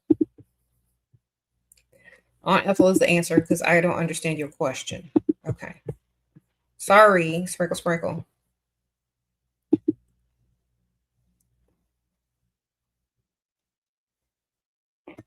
You said I can't stand out with cute t-shirt. I don't know. I haven't been out. So you get the sweatshirt, get the t-shirt made, cut it, customize it, girl. I don't know. Make it a tube halter top. I don't care. Do something. Wear it under a nice jacket. Dress it up. Okay.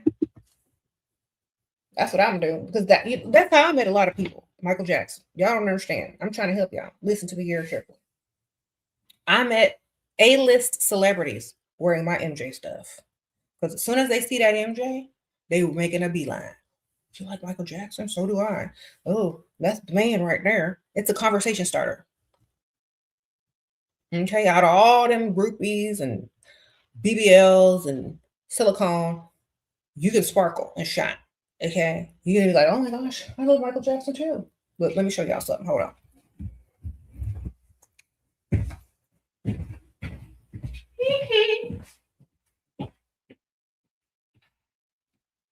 Hold on, y'all. I gotta get my stuff together.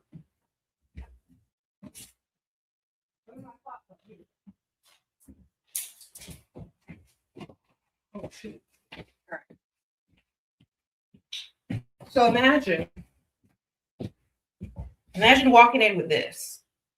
You could cut the sleeves off. You can make it into a halter top. You could wear a jacket over it. Imagine walking in with this and these little cute. It's cold. You could dress this up. Or this is a conversation starter. Ooh, where you get that from? Mike was the man. Conversation starter. All right. You ain't afraid to represent. That's how I met so many celebrities wearing MJ stuff. And I was just being myself. I represent. So I got my MJ gear. Do you got your? That's what you need to wear. Or Prince. But Mike will get you more. Mike will get you more attention. Promise you. Do it and come back and tell me. I promise you. Met a married sugar daddy in Miami. Gave you $2K. Now wants to fly me to Orlando for restaurant opening. How can I maximize profits with no? Okay. Make sure you're getting your own hotel room, not one with him. Make sure he's paying for you having to board all your fake animals at the boarding facility before you take a trip. Make sure you're getting first class flight, and make sure he knows that you got to pay someone to take care of Aunt Ethel, and you got to make up for the money that you're losing at work while you're going to his restaurant opening. Okay. So collect all of that before you get on the plane. How to convince fiance to put you on the deed of our new home. I'll be a stay-at-home mom. He's paranoid. We're already getting a prenup. I'll have contingencies. I'm also not going into their marriage. Okay. Compromise. Tell him you won't put the infidelity or AKA cheating clause into the prenup if he signs the deed with your name on it. Compromise. Because if you talk about that infidelity clause in the prenup, he's going to have paranoid for the rest of his life, not just before the marriage. Sprinkle, sprinkle. Think about that. So, would he rather live paranoid for the rest of his marriage, or would he rather put you on the deed?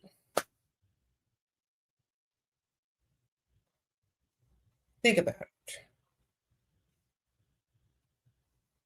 Well, then let's put a infidelity clause into the prenup since we're not getting on the deed. And this is how much if you get caught cheating. Do that.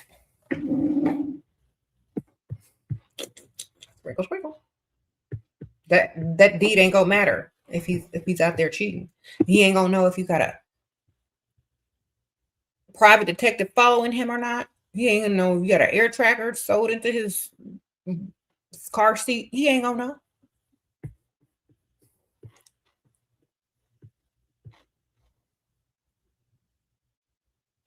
He don't know what you're gonna get up to. He's gonna have to live paranoid.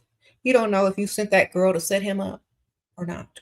So every time he talking to a woman, he's gonna be scared.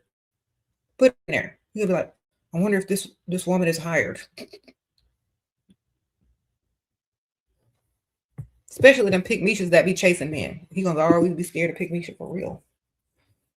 Why is she talking to me? Why is she coming up to me? Is this a trick? I'm paranoid. Is this a trap?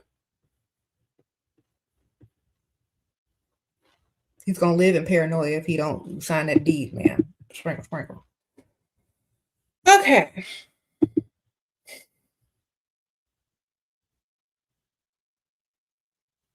You said not sewn into the car seat.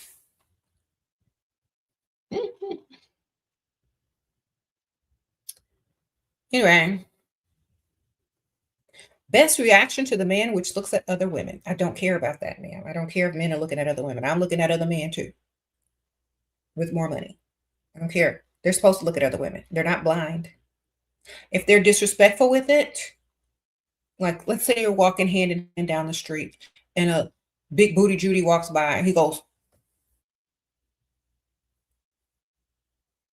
that's disrespectful. But if big booty Judy is walking towards him and he like slightly turns his head, that's fine. Everybody gonna look at the big booty Judy booty.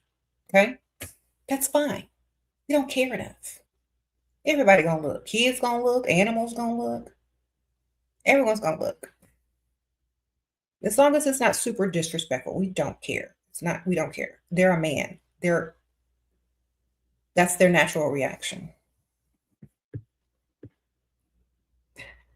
Okay.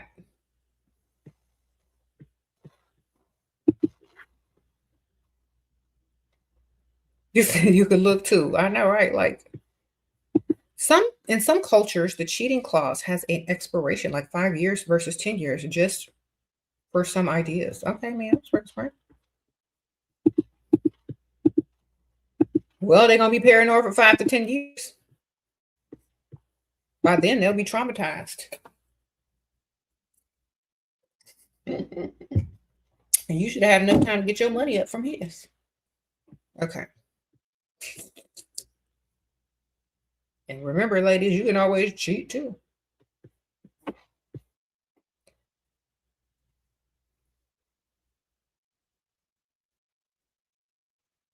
Okay.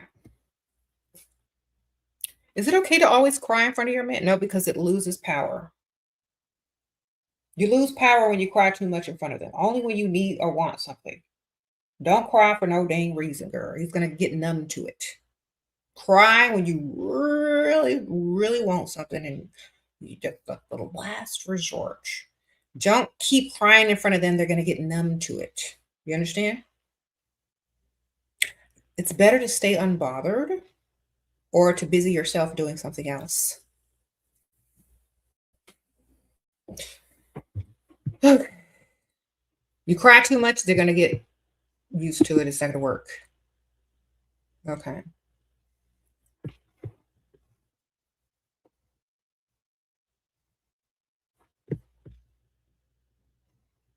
Tips on getting your work crush. Okay. We don't chase, man. We attract. If they don't have a crush on you, it's pointless. The best thing you can do about a work crush is to level yourself up to look good enough to get their attention. And if they don't come and follow through, at least you're getting other people's attention. And maybe somebody got a crush on you. Like I said, a lot of people ask me about these crush things. A crush can help you stay motivated to look your best every day. Meanwhile, if that crush is not crushing on you, maybe somebody else will start. And maybe you need to entertain the other people that have crushes on you, want to take you to lunch, want to do your work for you, you know? And then maybe your work crush will notice other guys crushing on you, and maybe he'll start crushing on you too. You just never know. Use it as motivation. Use it to attract more than just him. Okay. Sprinkle, sprinkle.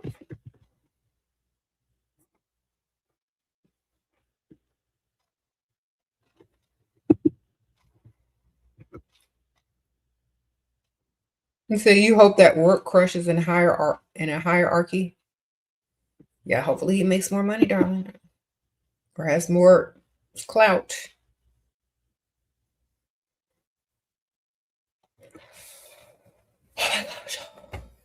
Hold on, y'all. To refresh. This is rose water. Feels nice.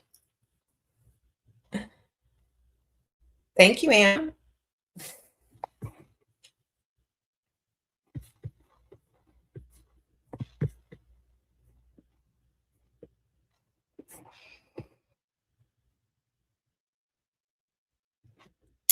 Anyway.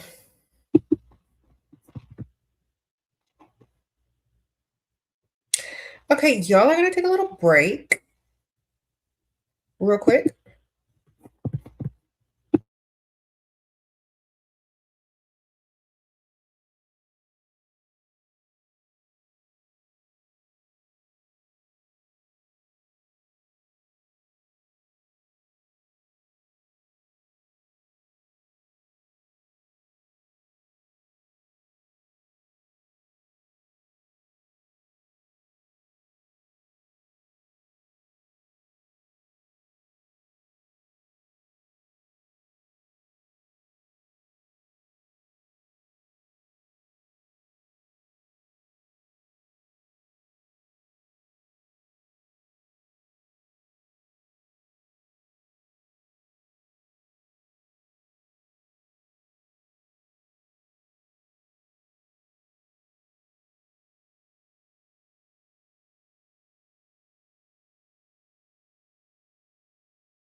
Hey, y'all, get y'all some love potion number 7.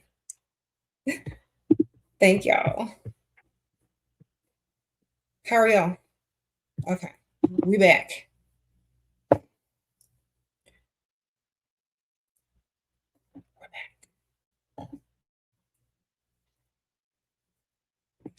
You said it's okay to date another man if your husband doesn't value you. That's up to you, man. Live your best life.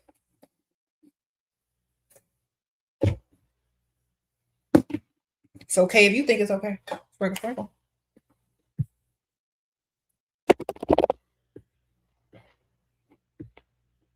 Hello. Okay.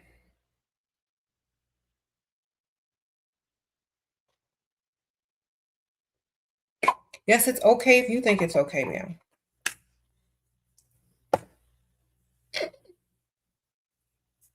You said Jezebel, that's messed up. What's messed up? Who on here? Who talking? What happened? Girls, your boyfriend bought you a second-hand gift. Instax cam. Girl, he broke then. Why he broke?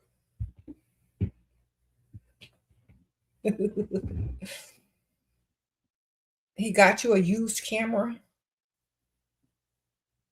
Buy him some used underwear. All right.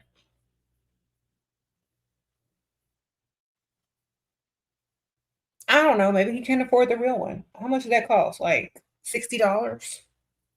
He can't afford $60. How much them cameras cost? $60? You ain't worth $60, man. Did it even come with some free film? Okay.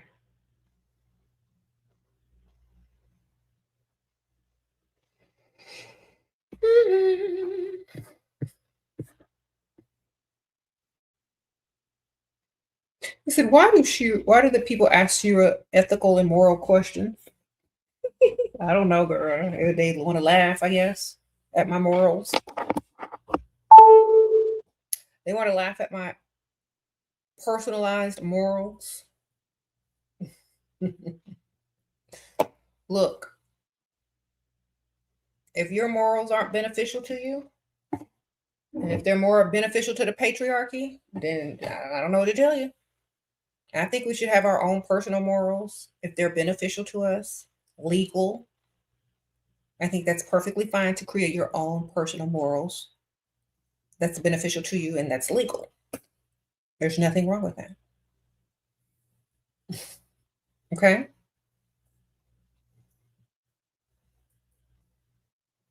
Sprinkle, sprinkle.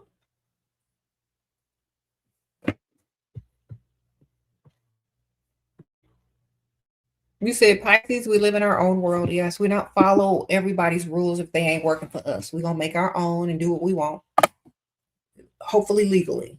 Okay? If it ain't working, we switching it up. We're going to make it work. You understand? If it ain't working for you, switch it up and make it work for you. Make it benefit you.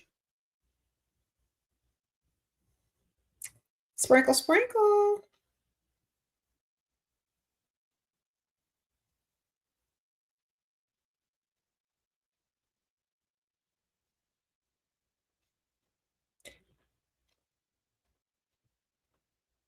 How should you act to a guy you're not dating, make promises to us? Okay.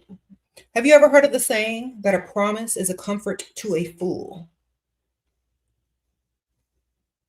Promises are for people that can't take action right away. Promises are for people that believe words instead of actions. Okay. You know, you know what they call, you know what they used to call a you know when you go to the car dealership and you say, I love this car. I promise I'm going to pay for it. They still need that down payment. They still need that credit check. They still need to see your financials. Okay? They're not foolish. Only pick me's are dumb. Okay? They don't care if you promise to pay. They gonna promise to look through your finances first. They gonna promise to make sure you got a job. And they're gonna promise to make sure you got the money to do what you say you can do before they let you leave that lot. And they gonna make sure they got a tracker in that car to where they can come get it back if your promises are false. You know what I'm saying? So if everybody and their mothers don't believe people's promises, why do you? Don't believe promises, believe actions. Treat them as if they've done nothing. Treat them if their promises are worthless. Do you understand what I'm telling y'all? Because a lot of people try to use promises, and it's called future faking, to get the reaction as if they've already done the thing that they're promising. You don't get any reaction. You say, oh, well, that's nice. Can't wait for that day. Anyway, I'm busy. I'm going out. Have a good night. You know what I'm saying? You don't treat them as if they've done something already. You treat them as if that's a nice suggestion. let me know when it can be delivered. You know what I mean? Otherwise, I got stuff to do. Also, I'm paying $350 a month to be part of social club. There's workout classes, hangout space, restaurants, hoping to meet rich people. Okay. Is it in a rich area? It's definitely worth it if you're going to meet rich people. Sprinkle, sprinkle. You don't, and like, you can stop at any time. It's not working for you. Right? I think it's smart. There are some gym memberships that are $200+. You might as well put a little extra on there. This is going to be hanging around wealthy people that you can, friend.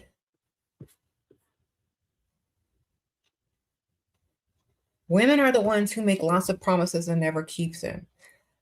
We make promises and never keep them because y'all don't reach the standards that need to be reached in order for us to keep them promises. You understand? I will promise you that in 2 weeks from now, I will meet you at the hotel. But Aunt Ethel is going to have something to say about that. You know what I'm saying? So Aunt Ethel doesn't allow me to keep my promise. Aunt Ethel always she's so needy.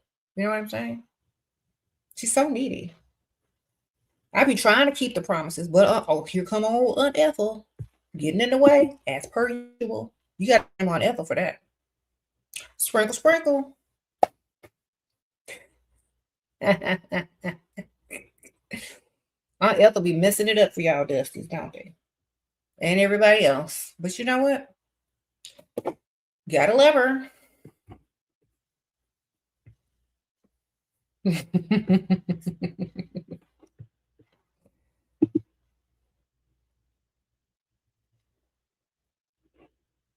What?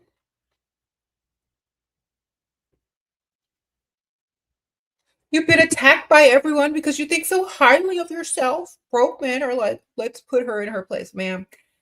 Why are you dealing with broke men? Go deal with some rich men instead, okay? Go to where the money is so you don't have to communicate with broke men. Do you understand? Broke men, words should never reach your ears. Sprinkle, sprinkle. Let me tell you, listen to me very carefully, ladies. Broke men's words should never reach your ears. Hang around money. Ding. There you go. Ding. Hang around money. Broke men, words will never reach your ears. Okay. Oh, somebody sent me a Cash App. Thank you, Wanda. I don't know if you're still here. I'm sorry. My little notification was not on. But Wanda, if you are still here, she says, okay. Okay. Yeah, Annie, are you okay? Thank you, ma'am. Sprinkle, sprinkle. Yeah, get away from brokenness. Don't care. Broke people's opinions don't even count, so who cares? Why do you care what broke people think? They can't do nothing for you. Sorry you're going through that, but broke people can't do nothing for you. They can only spell your name right and make sure people know that they're thinking about you and not the other way around. You know what's on their mind, you.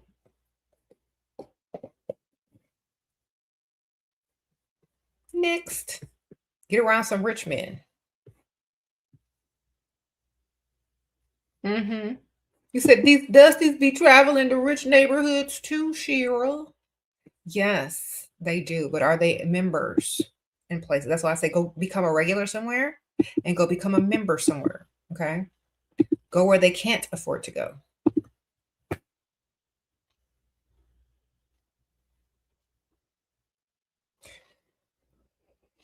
You said because they're gay. If men have the time and energy to try to humble you or punish you and they're broke because they can't reach your standards, let them do what they do. Let them waste their time and energy focused on you. Let them do it. Absorb that energy, transmute it, and become greater. Okay? Because that's all they know. Giving away free energy, free time, free attention geared towards you because they can't reach your standards and they're mad about it. Instead of putting all that energy towards getting them some more money, making themselves better, they're just going to give you the energy. So take it and twist it and make it work in your favor, okay? Because a lot of people don't realize that's all they're doing is giving you their energy. That's all they're doing. Take it and use it as you want.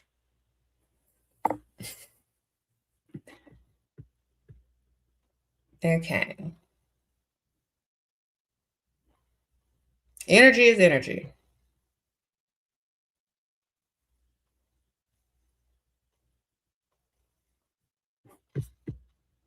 Huh?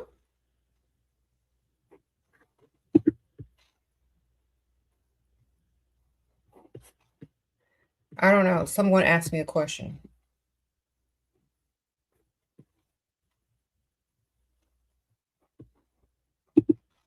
Conversation topics for when rich men approach you to strike up a combo. Okay, they're going to have to lead the conversation. They are the man. You just follow along. Okay. Usually, rich men like to talk about themselves. They like to talk a lot. They like to tell you some stuff. Just nod, smile. It's like, oh, that's so interesting. You're so smart. Tell me more. I find you very intriguing. You're a breath of fresh air. Just talk like that. You just follow and ask the questions. The lead, whatever they're talking about, just ask questions about it. If you notice, if you ever talk to a rich man, they like to lead the conversation. Okay. Broke people, they're lost for words. They're like, okay, just ask them how their day was. What are they doing their day? He said he should get me a ring to keep guys away from me. I said I'd rather have his Lambo truck. Oh, sprinkle, sprinkle, get both. Wonderful. He said, thank you, Shira. You're amazing. Thank you, ma'am.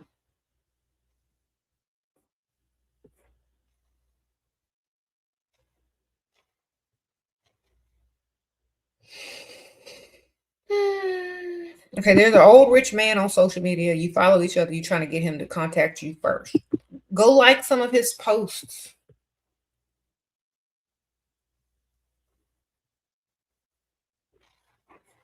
All right.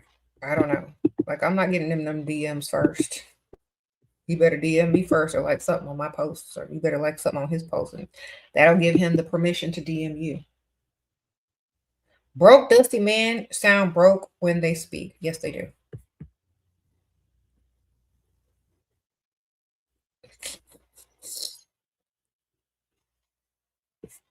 And here's another thing. Here's another red flag, ladies. When there's more excuses coming out of their mouth, whether they sound intelligent or ignorant, the more excuses that come out of their mouth and the more negativity that comes out of their mouth, the broker they are. So, red flags. Shira, help. I moved to overseas in 10 days and met 50 to 60-year-old silver fox, rich, total chemistry. He respects my celibacy, but our third dates before I go, do I give in? Or, girl, don't roll around in the mattress with that old man when you get ready to leave. Okay. Okay, so don't tell him you're gone forever. Tell him you're going on it. I don't know if you already tell him this because y'all be talking too much, but tell him you'll be back. Tell him you're coming back. You can't wait to see him. And then all the, oh, I got held up. Oh, I got this. Oh, I got that. You can get money out of them while you're still overseas. You know what I'm saying? I can't wait to come back and visit for, spring break. I'll be there. What are we going to do? Get them all excited. He'll start sending you gifts and stuff. And like, oh my gosh, something came up, the weather, whatever. Don't tell him you forever. And still don't roll around on the mattress with him. Total chemistry, great. If you leave after you roll around on the mattress with him, you ain't getting nothing out of him. Sprinkle, sprinkle. Is money the goal or the mattress? Mm-hmm. Maybe he'll come visit you with gifts.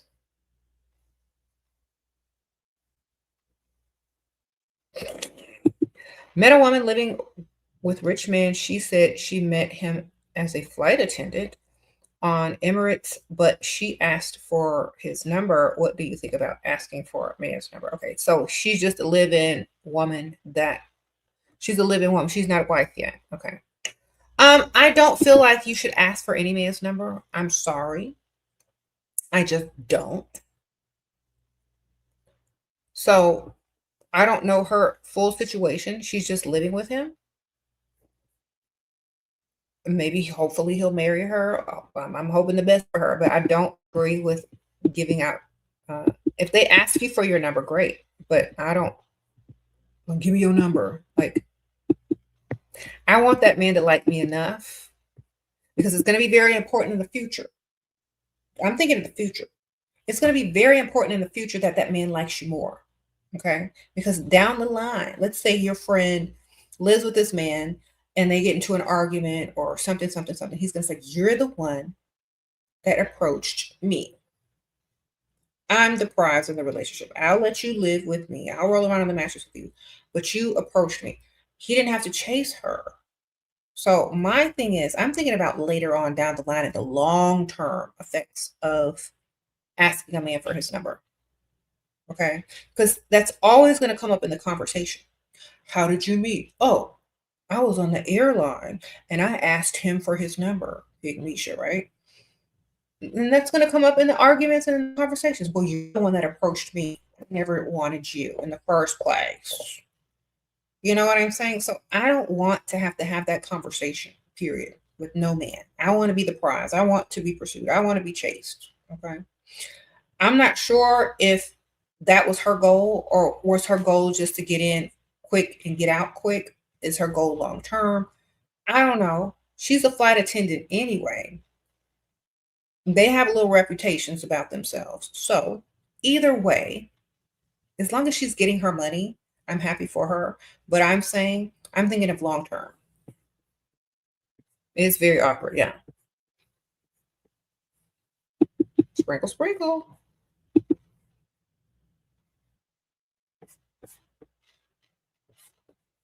I need to know you like me enough to approach me.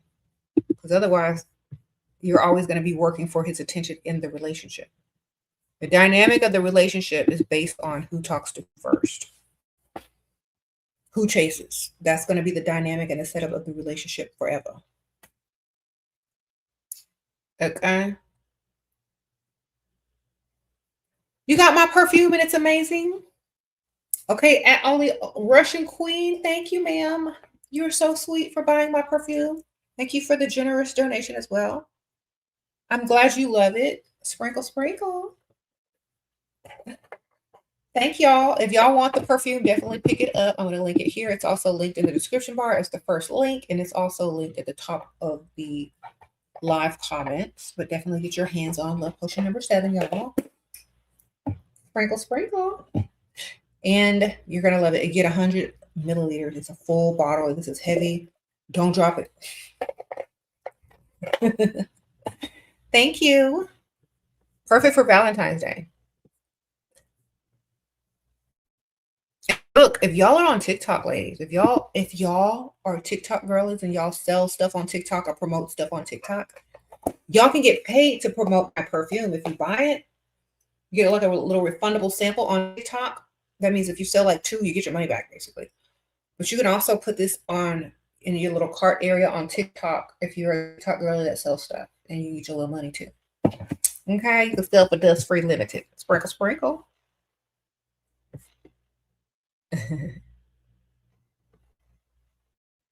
You should stop chasing introverted nerds. Yes, if you're chasing any man, you look like a pygmy should. Because let me tell you about them introverted nerds. When they see the woman that they want, they're going to become a whole nother person. Okay? Sprinkle, sprinkle.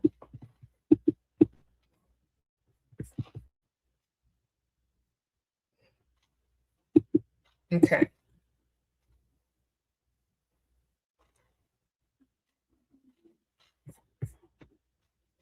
Never chase, only attract. That's right. Introverted nerds will see something that they want and they're going to go get it. They're going to make a plan in their mind, in their nerd mind, to figure out how to get you. They're not going to sit back and let you pass them by if they see what they want. Here's my chance. Gotta make it work. I did all the calculations, went over all the scenarios in my head and possible outcomes, and I think I've got my strategy together to approach this lady.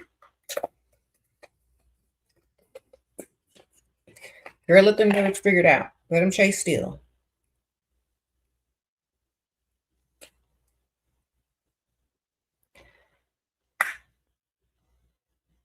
You don't understand chase. Okay. When a man pursues you, when they like you more, when they talk to you first, when they text you first, when they ask you out, when you don't have to be the man in the relationship as far as making plans and getting the attention. Okay. When they put effort and energy into wooing you, into courting you, that's chasing. When they call, when they text first, when they're, gifting you, when they're doing anything to get your attention besides, you chasing them, they're going to show you that they like you way more by how much effort and energy they put into getting your attention. Okay. That's what that means.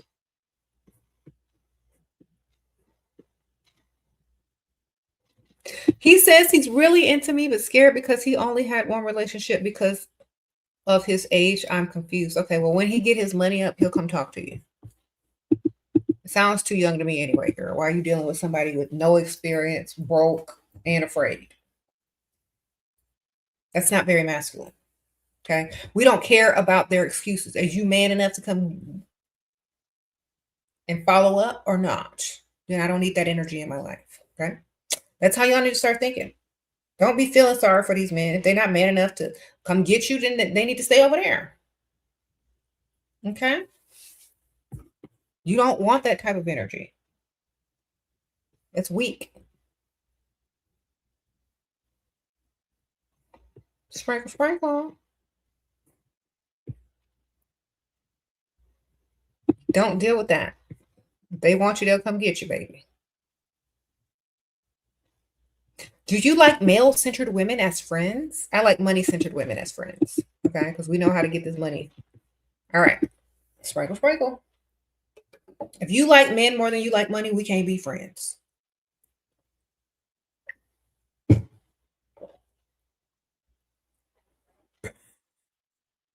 Sorry.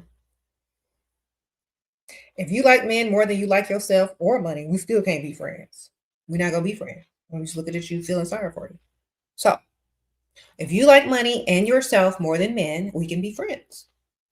All right? If you like men more than anything in the world, you go find Pick Me Chanel.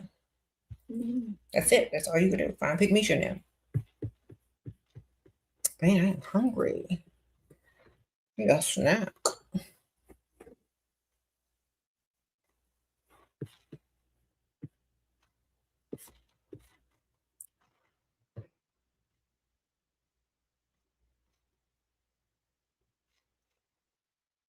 Sprinkle, sprinkle. So anyway, what are your views on budgeting?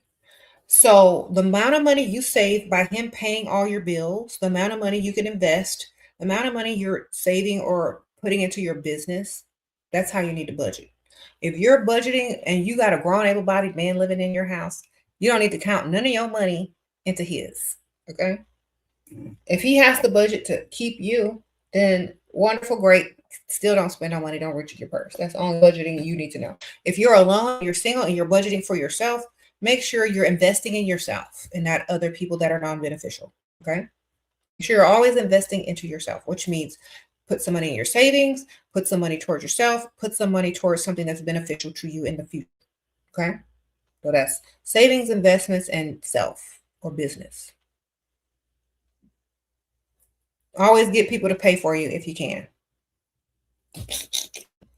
Sprinkle, sprinkle. There you go. A lot of people just date to save on dinner so they can buy whatever they want, so they can save, so they can invest, and so they can put in their business. You got all these men online. You got all these men who just want to take you for free food. Go eat for free. Okay. Who cares? To save on dinner. You look good. You can eat free every night of the week if you want to. No strings attached. That's the beauty of being a woman. Okay.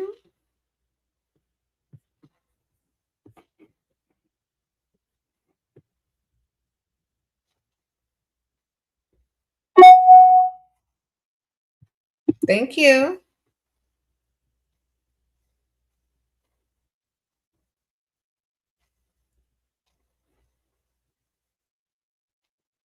I thought she was a sprinkle girl, but the whole time she was a pick-me shit. No.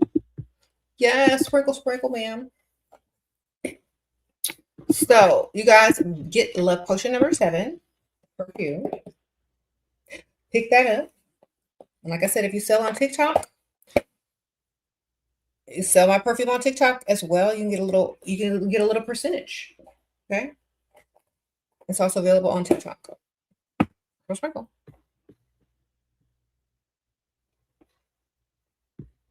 Pick-me's don't let men pay and want to pay for themselves to prove they're strong. Never hanging with one again. They ruin the vibes. Girl, don't hang around pick-me. Let them hang around them dusties and pay for them dusties. Okay, thank you, Nina. Sprinkle, sprinkle.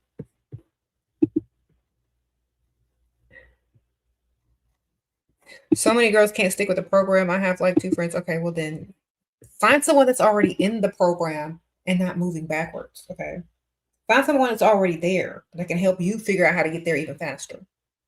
Those are the type of friends you need. Somebody already doing the thing, already there. Okay.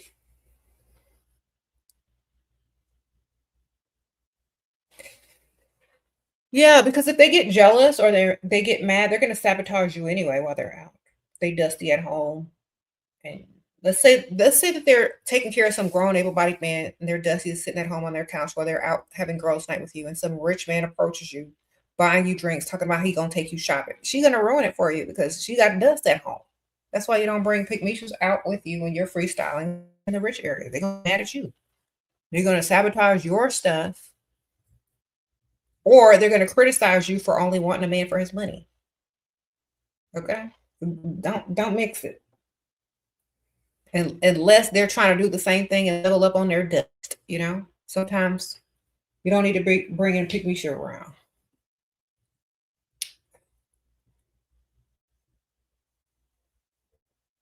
Hmm.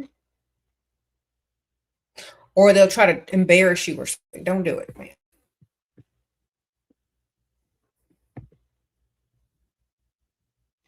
Opinion on red pill. Do you think it's dangerous? I think if you're dealing with a closeted gay men that haven't come out the closet yet, that are jealous of women, I think that is stupid. I don't know if it's dangerous. I just think it's stupid. Okay, why are you wasting your time with them? They don't even like themselves. Focus on what you want, not what you don't want. Okay. Let them red pill men make their little chump change so they can pay their child support. And let's move along. Okay.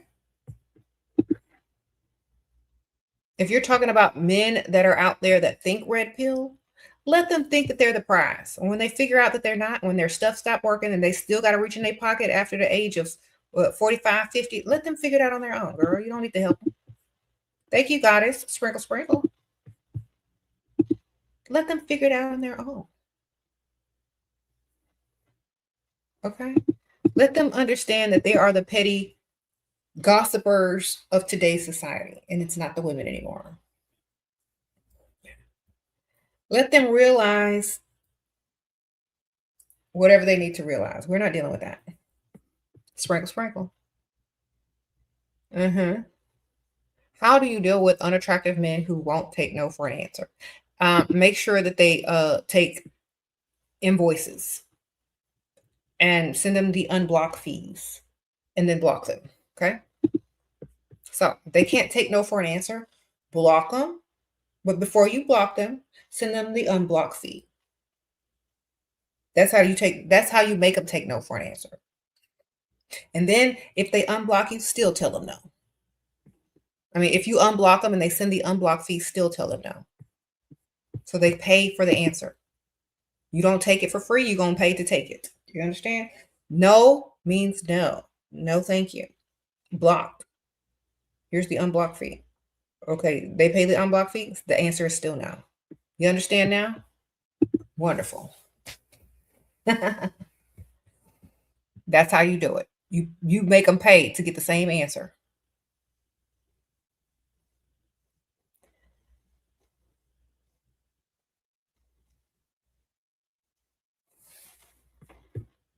What?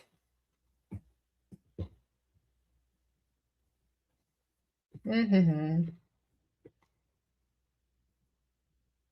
What do I think about money? Women with money who pay for their men the whole time he's cheating on her.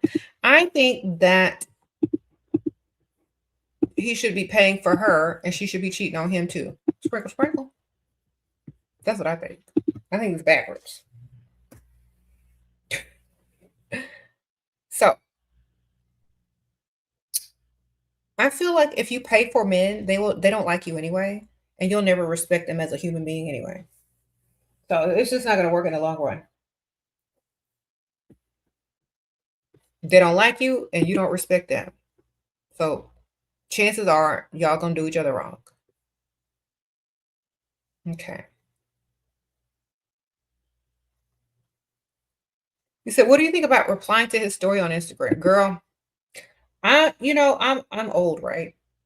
I didn't even know that when you see a story on Instagram and you click like or like laugh at it, I didn't know that it goes directly into the DMs.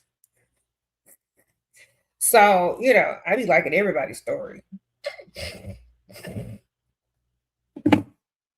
But I'm old. Y'all know better. Then once people started DMing me out of the blue, I'm like, what is this? Oh, oops. So I stopped liking it. I didn't know.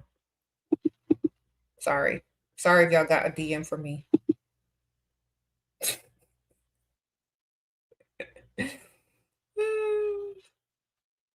You didn't know either because they switched it up. It used to didn't do that. I don't know.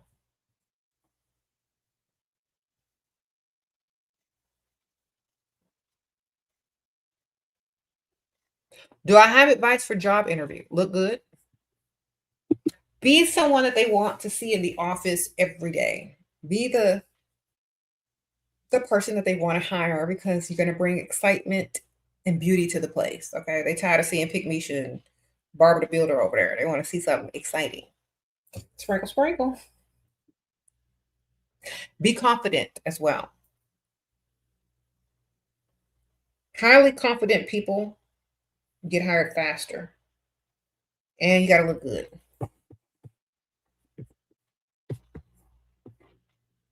You said be the office baddie and very confident.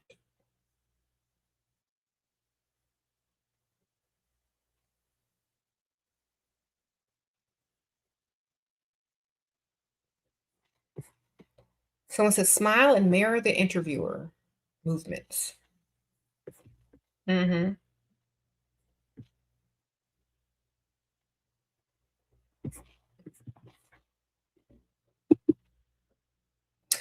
Um, you said office siren, but don't go against the dress code. Yes, yes. Don't go against that dress code. Get the money though. And also, you guys, thank you so much for buying all my books. If y'all are new here, and y'all don't have my books yet, all my books are available on Amazon. Y'all need to go ahead and get them. Okay? Because they will help you on a daily basis. I'm going to get the link for them right now. Okay, so if y'all are new here and y'all don't know that I have books or haven't bought my books, all my level up books are going to be in this link and also in the description bar. So you're going to get books like Sprinkle Sprinkle, How to Date a Provider and Avoid a Dusty. Okay, you're going to get this book. You're going to get Too Pretty to Pay Bills. Okay, this is going to help you get the money, honey. Okay, for y'all pick niches that can't stay on course, you need the wisdom of Sheraseven. These are daily affirmations and quotes by me that's going to keep you on track and keep you doing correct. Okay, that's what y'all need. Y'all need to do. Okay, for the beginners who are new to my channel, I bring nothing to the table as a little guide. It has a little glossary of terms, of the terms that I like to use, like Pick Misha, SD, Bob the Builder Chick, Dusty, Potential Sugar Daddy, Bonetta, right? All of that. And there's question and answers. There's scenarios in here. The same type of stuff that we talk about on the videos. It's just a quick little guide for those who need to become familiar and catch up to the sprinkle, sprinkle, level up concept. Right? This is Shawnee to Get Beginner's Guide. All righty. Okay, for those of you who can't read or just want a peaceful way to level up and manifest, get your coloring book. Okay, the Sprinkle Sprinkle coloring book. You manifest what you want in your lifestyles. This has all sorts of things in it. Here's a little back view. There's a little sugar daddy taking you shopping. You have the level up from Bonetta to, you know, baddie. Of course, black cat energy, of course, always. Got a little rich activities here. That's your lounging and self-care and luxury. So, yeah. Let's see. There's even a picture of me in here you can color. Let me see if I can find it here. You see, I manifested my perfume. Look at that. Just by coloring. Get you one, girl. I'm about to manifest the most stuff I can color too. Let's see what I colored in here. It was finna come true this year. Yep, that glow up, that level up. Yep. You see the house slipper right there? You see the bonnet? Okay, leave this at home. Just stay at home. This is for the public. Okay, this side is outside. This side is inside. All righty. Okay. She he giving her the credit card. My daughter colored this one, y'all. That's the credit card. And that man is handing it to her. Okay. Got that done. Okay. Invest. You have a sprinkle. A little makeup and stuff. I got a bunch of makeup. Where's the picture of me? Gosh. Okay, mansion. All right. To rich activities. I need to start coloring some more, don't I?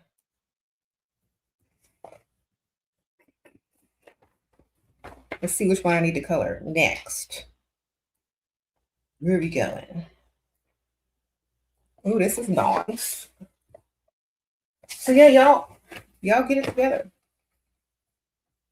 Get my books. Trying to find my pick. I promise there's a picture of me in here. Just keep going past it for some reason. Well, anyway, maybe y'all will find it. It looks like this. All right. It's in there. You gonna buy my books? Thank you, girl. I have another one too. This is more like a coffee table book. Y'all's will be pink. This is the author's copy. Leveling up to your best life. Creating a life of comfort and luxury. This is really good too. So y'all put it in the cart. You said the coloring book will make a great gift for your daughter for Valentine's Day. It sure will. So I'm going to link it again. Get all my books. Level yourselves up. Okay.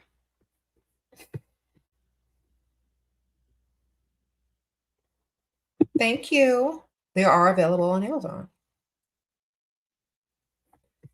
Okay.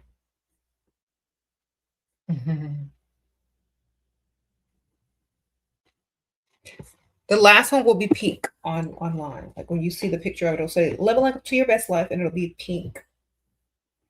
Yeah, most of them are pink.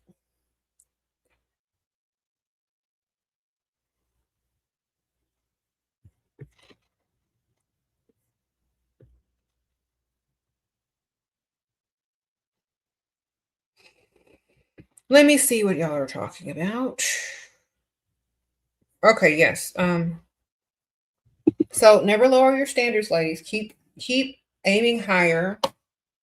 And you're going to get more than what you would have settled for if you had lowered them. So let's say your standards are super high, right? If you don't bring them down for people, you're going to get closer to them or to them. You know what I mean?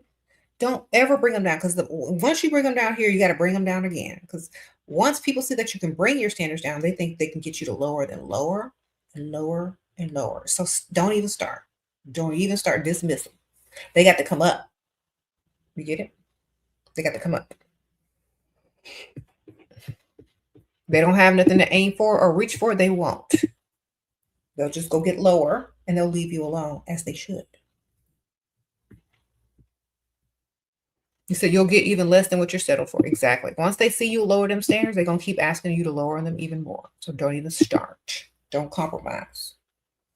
They'll start to rise up if you don't lower. And even if they never reach you, oh well. At least they did something. At least you did something positive for someone. And may the best man win who can reach some standards. Mm-hmm. He said, what are the rich activities that you suggest the most? Okay, y'all chime in on some rich activities. The ones that I have in my little coloring book. There's yachting, there's galas, there's pickleball, spa. There's, stuff like that. Standards will keep you safe. That's right. Standards keep you safe and out of the dust. Tennis, yes. Golf, country clubs, expensive gyms, brunch,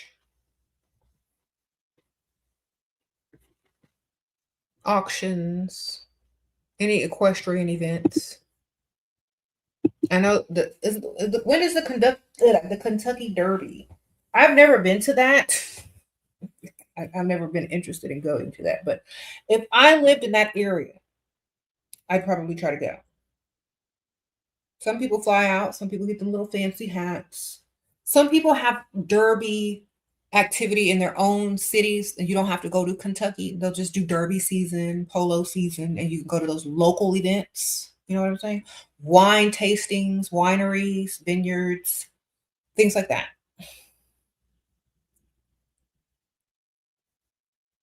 Grand openings to things. I don't know. A lot of times luxury car dealerships have events, parties, galas, or they sponsor some activities or something like that.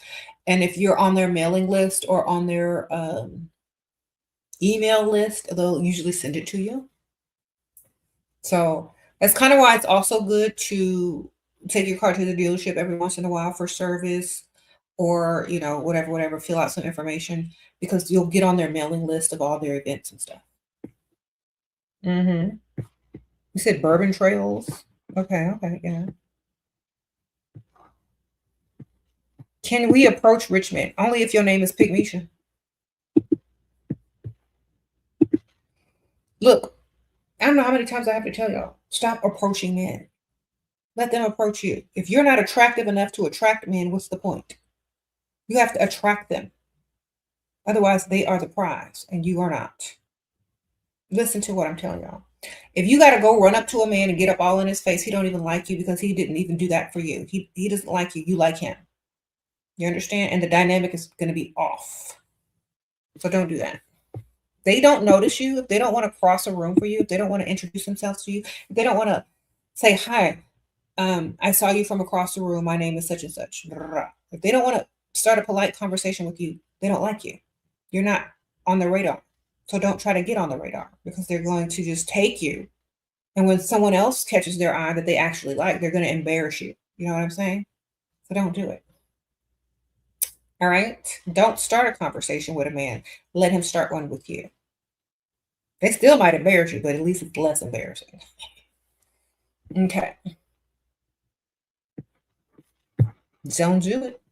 Allure, don't chase. Track, don't chase.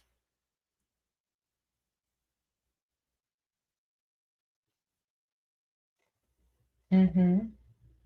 It's some women are just naturally talkative, talk too much, do too much. And that's nice and everything, but it's not going to get you the long-term effect that you're looking for. Okay. It may get you some temporary attention, but it's not going to get you to the long-term effect that you're looking for. Let them chase always. You moved to Dubai in 10 days and met 55. Okay, you already asked me this question. I told you don't roll around on the mattress with them. Sprinkle, sprinkle. Keep him hungry. He'll send you stuff from across.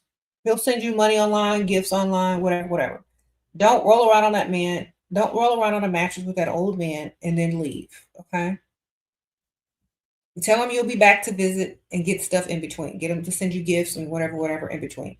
Tell me you'll be back. Don't roll around like you. To me, you asked this question twice. You want to roll around with him, so do what you want. Okay, sprinkle, sprinkle. You asked me this question twice. I answered it twice. If you want to roll around with him, go roll around with him, girl. There's nobody stopping you. You're already moving to Dubai. You don't care. Give him something before he go. Maybe that'll be his last memory if he got one foot in the grave. I don't care. I wouldn't. You got emotional during the holidays and now he's breadcrumbing you. How do I go back to get another one, man? And then like start breadcrumbing him with your time. Yeah. Start breadcrumbing him with your time by spending less time and communicating less. Okay. Sprinkle, sprinkle. Let him think you're pulling away from him. And after all his investments, he got to start chasing you again. Okay. Start working on another one, getting another one on the roster. Flip the script. Thank you. Sprinkle, sprinkle. She just wanted a different answer. This is why I stopped reading tarot cards. Y'all ask me the same questions, and I'm gonna give you the same answer. Look.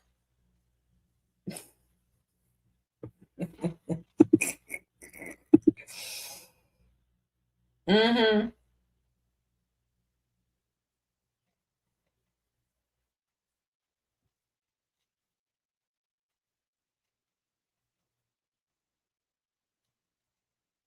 Mm-hmm. You're retiring from dating men you like. They end up treating you like you treat like you like them, and they don't like you. Yeah, you're supposed to deal with men that like you 10 times more. That's how you get the princess treatment. I think women have it backwards. You think y'all, a lot of y'all younger women think that you're supposed to like the man more or just as much. Nope, absolutely incorrect. They are supposed to like you way, way more. Okay? So they can do way more. So they can treat you like the princess or the queen or the goddess that you are. Otherwise, you're their competition if they don't like you more than you like them. I don't know why y'all keep thinking that you're supposed to like them more. You are not supposed to like them more. They're supposed to work every day to prove themselves to you, to get you to want them more, to be in your presence, to do things for you, to provide for you, to make you happy. That's what the dynamic should be. That means they're probably going to be older and way less attractive than you, or just way less attractive than you. Okay. They're going to have something to work for and towards, to keep. Okay. Most of y'all's cars look better than y'all, hopefully. Most of your homes look good. Most of your clothing looks good. Y'all work to keep stuff that you like, not that you don't like. You understand? So if they have nothing to work for, towards, or chase, why would they even do it? They gotta like you more. It's not the other way around. If you like them more, they're gonna give you something to work for. You understand what I'm telling you? They're gonna give you something to chase and something to try to keep. It's gonna be the opposite of what it should be. They are supposed to like you more. That is the absolute truth. When you fall into the dangerous situation of you liking them more, get out right away. It's not going to work out. Okay? Sprinkle, sprinkle. And over time, and y'all always show y'all this, over time, it's going to get like this. And he's still supposed to like you more. Maybe 5 times in the future when y'all old and gray. And he's super old. But it's never supposed to start like this, because then it'll start like, then you're going to start liking him more, being a pick me. He's going to like you, listen, you too. Start off like this. This is the man, this is the woman. He likes you way more. 10 years, 20 years, 30 years, he's dead. Next.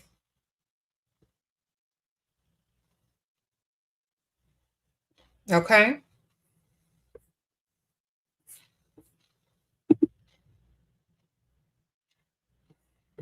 Can't like them more. Doesn't work for you.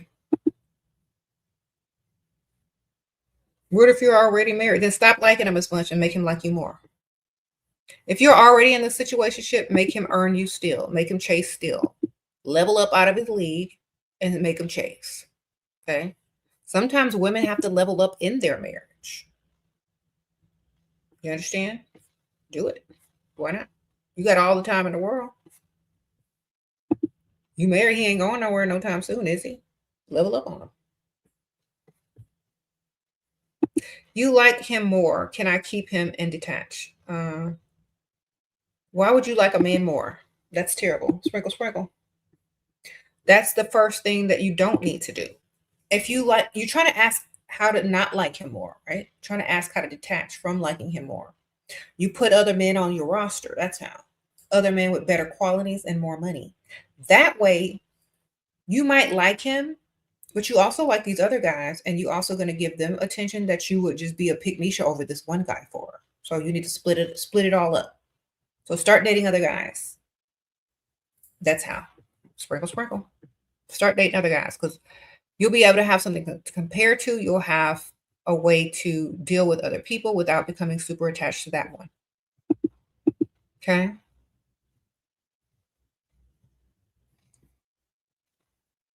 Situationship, you're 25, he's 33, one child. Okay. So what are you asking me? What's a situationship? You rolling around on a mattress with a man with kids and he ain't paying no bills. That's what you're telling me? Because that's all situationship mean to me. You ain't good enough to be the girlfriend. You ain't good enough to be the wife. Y'all rolling around for free. That's what situationship mean to me. It means you need to do better. Sprinkle, sprinkle. No investments. He hasn't invested in you financially? Nope. Thank you, man, for being a member. Sprinkle, sprinkle. Don't do it.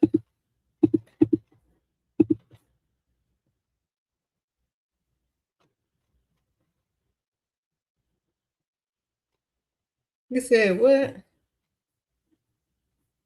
Stop using the word situationship. That just means y'all rolling around for free with somebody that don't want to claim you. Say what it is. Hi, Shira. I'm rolling around on the mattress with a man who doesn't want to claim me for free. He got a kid. Okay. What you want me to do about it? I tell y'all every day, don't do that. I tell you every day. I get up online somewhere, somehow, almost every day, maybe except the weekends, and tell y'all not to do that. So why are you asking me about it? If you ain't getting no money, if he's not paying any bills, if he's not doing the most for you, don't claim him. And don't worry about it. Don't even tell nobody. I wouldn't, and especially if he's broke. Heck no. Don't do it.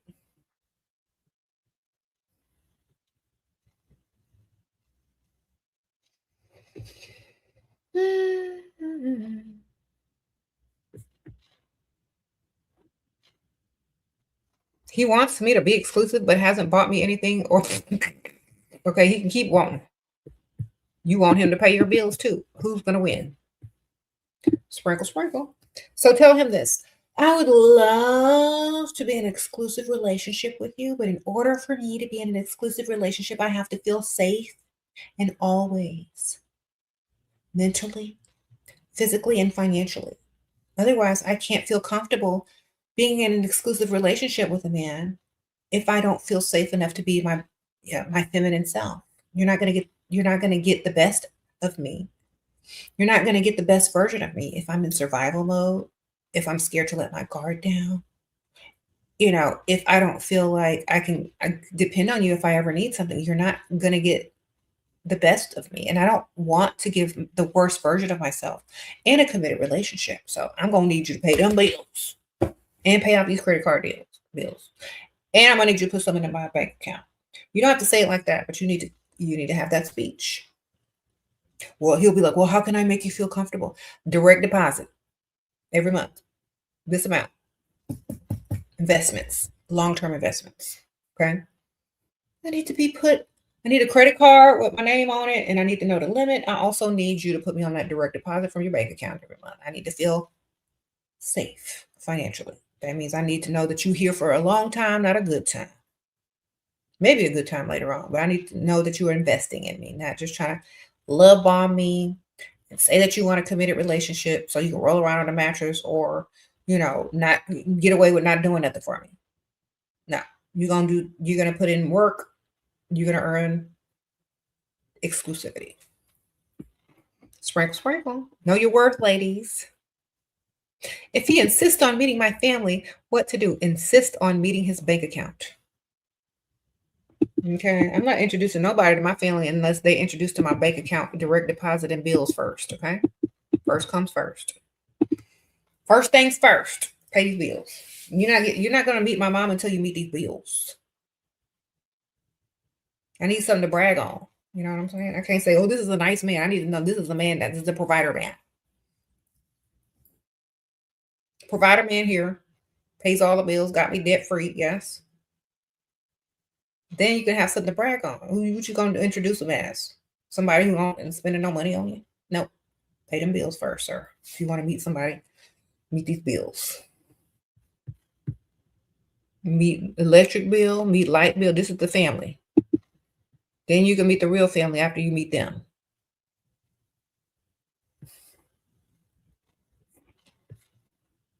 Okay. You said you watched Cat Williams at last, thanks to you. Thanks to me? Yeah, he's funny. Yes.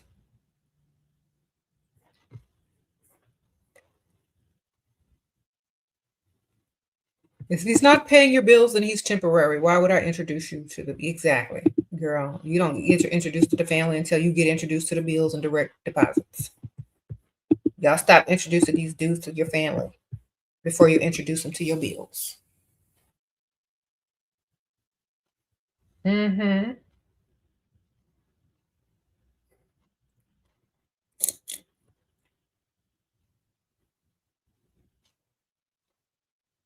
What is the difference between patience and wasting time? Money. Okay. You patient when he's giving you money. You wasting time if he ain't giving you no money. So which one is it? That's the difference. This is the money. Mm-hmm. I'll be patient with you as long as you're paying. Oh, that's okay. Don't worry about it. Is the direct deposit hitting? Them bills paid? Don't worry about it. Take your time. Don't care enough. That's the difference. When you have patience, it means they're paying. When you don't have patience and they're wasting your time, they're not paying. Okay. See, wasting means you're not getting anything in return. Being patient means you're getting something in return at the same time. And you're giving them and you're allowing them patience. Patience is a privilege. Okay. They bought it. They bought your patience.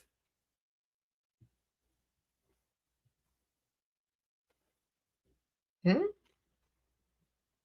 What does it mean when a guy don't want to take you serious because you have a roster? Because he ain't supposed to know you got a roster. You don't take yourself serious because you told him.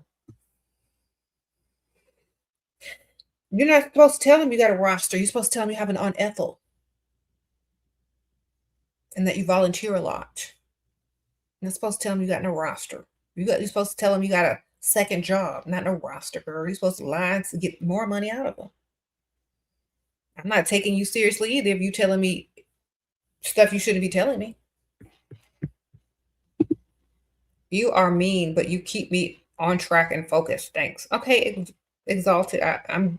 It's called tough love, baby. It's called helping you hold yourself accountable. Yes, we got to do that because, like, my cousin was telling me the other day, I need you to come over for dinner. You and your daughters need to come over for dinner because I'm working, on cooking these gourmet meals, and I need someone else's opinion who does not live with me or pretend to like me because I know you're going to tell me the truth. I said, thank you. I'll be there for dinner. Sprinkle, sprinkle. Okay. It's only to help improve yourself. People that love you will correct you or they will point you in the correct direction. And sometimes, mothers or aunties will tell you something so that you don't, make the mistake or you don't get on the wrong path. They could be doing anything else, but wasting their breath trying to help you. It's not about being mean. It's about, helping you avoid things. What? Tell them you got 2 full-time jobs and go to school part-time. Exactly. That means your time is valuable. And if they want more time, they got to pay. Sprinkle, sprinkle. Volunteering is so time consuming, especially with Aunt Ethel and all of that. Oh my gosh. Never tell a man you got a roster.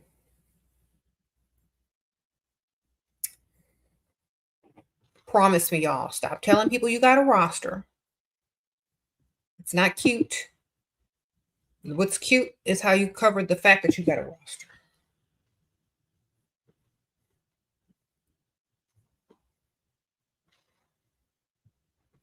You said nice is not kind and kind is not nice. Mm-hmm.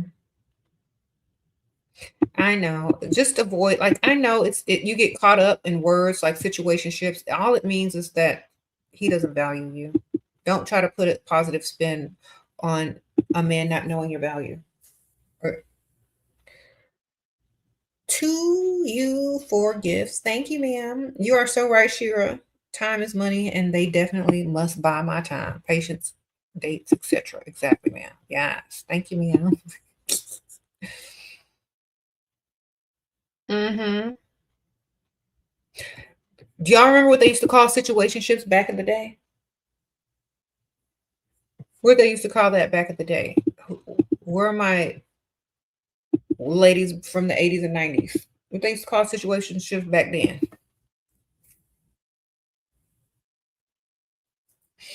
Booty calls, friends with benefits, side piece, sneaky link, homie lover friend. They have a word for it in every decade. Okay, this decade is situationship.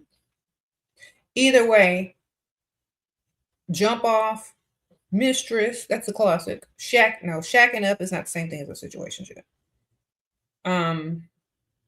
Late night creep, one night stand that turns into more rolling around on the mattress. I said late night creep. They call it vibing.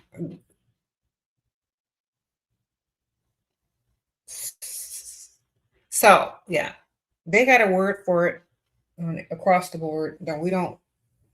Basically, it's just people that's just rolling around on the mattress. One usually catches feelings. It's usually the woman, and they can't get them to commit or claim them, and then you get the bad end of the deal, right? I have had so many women when I used to do readings, when I used to do consultations, when I used to do, they have the same exact situation. And it's because they lowered their standards, thinking that they were going to change the situationship, and they never did. You know what I'm saying? When you tell a man you for the mattress, that's where they're going to keep you. You understand what I'm telling y'all? When you agree that y'all are just together to roll around on the mattress, that's where they're going to categorize you as. Okay? You are only for rolling around on the mattress if you agree to that. Think about it. Okay? That means you're not to be taken seriously. So don't put yourself in that position if you don't want to stay there. You understand what I'm telling y'all? You can't change them. You can't change their perspective of you if that's what you think of yourself. Enough to put yourself there. You said men rarely promote you. Exactly. You are who they call after they take out the main chick or the chick that they actually like on a date. You who they call after the third date and that other chick shuts him down to go roll around on the mattress. You are who they call. They're like, let me call my situationship because the woman that I'm actually dating and like, she's making me invest heavily into her and spend money on her and buy her things and gift her. Let me go call situationship over here, roll around on the mattress, and then go handle my business and do what I do and continue to date this woman and invest in her. You don't want to be the situationship. You want to be the one that sends them to the situationship when you deny them access because they haven't invested enough. That's who you want to be. Okay. So you can graduate from your situationship. You just need to graduate up out of it, start over with a whole nother person, and know your value. Mm-hmm.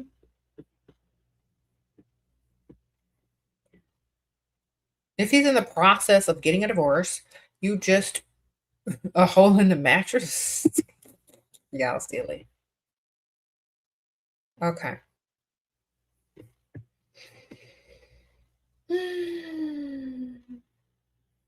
Y'all are funny.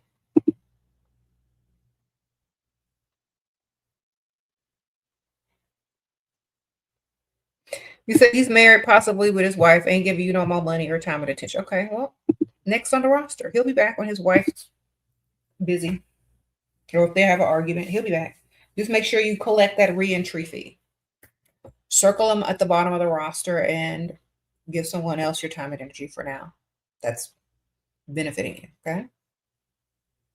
Y'all have to keep the roster rotating because people lives are going to have different levels and different things happening.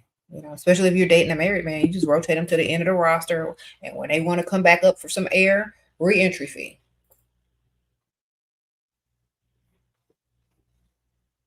Okay.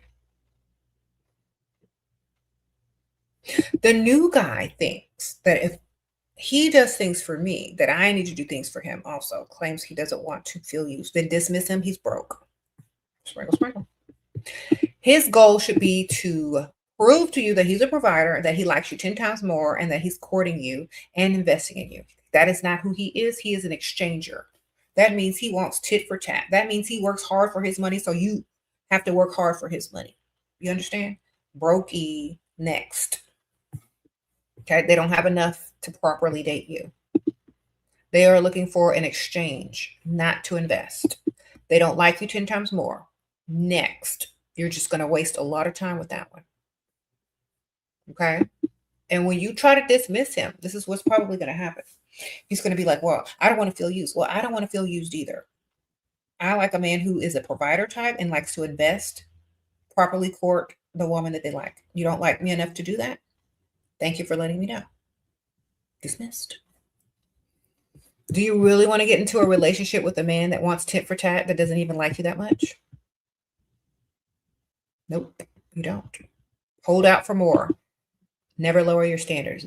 That man will say that to any woman. That man will exchange with any woman, and maybe even any man. You don't know, but you're not an exchanger. You are a long-term investment. They must like you 10 times more. Okay? That's it. They don't like you enough to do things out of the kindness of their heart to prove themselves to you. They'd rather love bomb you with fake words and zero actions. They'd rather do tit for tat because they don't like you. They're not trying to impress you. They're literally saying, if you do this, I'll do that. Okay, that they don't like you. That's your competition. That's how the whole relationship is going to be. If you don't do this, they're not going to do that. And eventually, they're not going to do nothing. And you're going to do it because you have to, because you're the one holding the relationship together. That's what's going to happen to you. Don't even get into that. It's crap. You know why? So many women have told me, well, I do this and I do that and I do this. That's entire relationship is going to be like that. Next.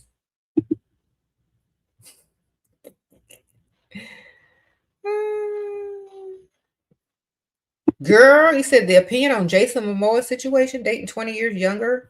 Girl, that's my man. That's my other man, Jason Momoa.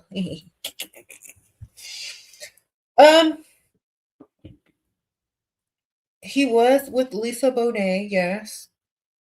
But maybe he wants to have maybe he wants to be the older. I don't know. Sometimes things just don't work out. Call me, sprinkle. Boyfriend says he works to keep giving me money monthly, but I feel like a house is bigger allowance. What? Bigger allowance before intimacy now. What to do? He used to talk 50-50. Okay. Boyfriend says he works to keep giving me money monthly, but I feel a house or bigger allowance before intimacy. Okay. Then get what you want out of it, man. You're still winning. He's still investing. No 50-50. Get what you want out of it. If he doesn't give it to you, next, he lost his investment. Whatever you want the most, that's what you need to ask for.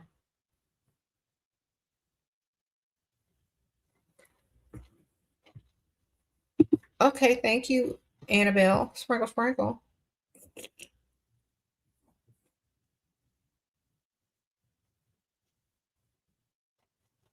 Wonderful. How can you identify dust in the bar?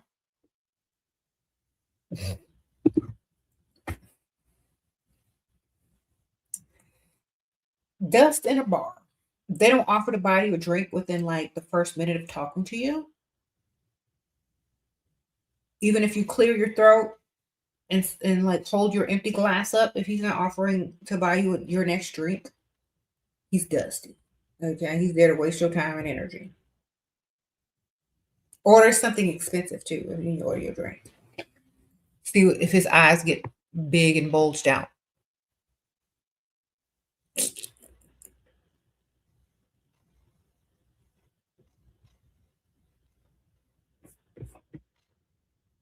And then, like, after a few minutes, after he bought you one drink, and he's sitting there, he's enjoying the conversation, ask the bartender for your tab if you have one prior to him arriving. Say, bartender, can I get my tab? How much is it? If that man don't take your tab and pay for it, he's a dusty. Sprinkle, sprinkle. I don't care if you ate or just sat there and drank one drink. You need to grab that out your hand if he's sitting there entertaining you, talking to you. So don't wait till the end of the night to collect your tab. Get it right after he buys your drink. He needs to pay. Oh, we'll put hers on mine. Or I'll take care of it. Those are the words that come out of his mouth. Always grab that tab when they're in your face. You understand? You can always start another tab. But you need, I've done that 3 times in one night. I didn't have 3 tabs and all of them paid. Sprinkle, sprinkle. That's how y'all got to do it. Your provider boyfriend genuinely cares for my well-being and health. Got me an expensive gym membership. And whoop, does that mean he actually loves me? How old are you, man? When you're debt-free, all your bills are paid, and you got a stacked savings account and don't have to work no more, that's when it means he loves you, okay? Don't fall for no gym membership. Sprinkle, sprinkle. It's a nice gesture. He cares about your health. He cares about how you look on his arm, ma'am. He don't want you getting big backed over there. All right? Now, if he bought you a business and put some money in your savings account and paid off your debt, maybe bought you a car, maybe then you can start using the L word. Okay? Sprinkle, sprinkle. I'm not getting love out of a gym membership. I'm getting like that doesn't mean love to me. You know what means love?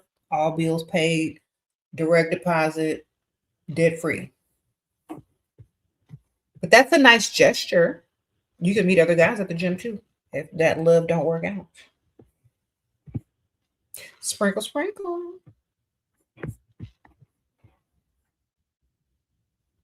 Does hair color perceive how men perceive us? I don't know. Get you some wigs and do an experiment and see what happens.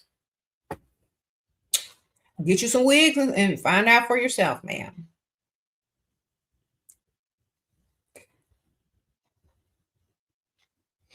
He said he may care for you. He might care about how you look.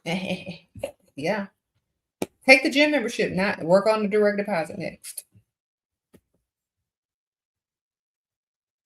If you already got that, good for you, man. I'm proud.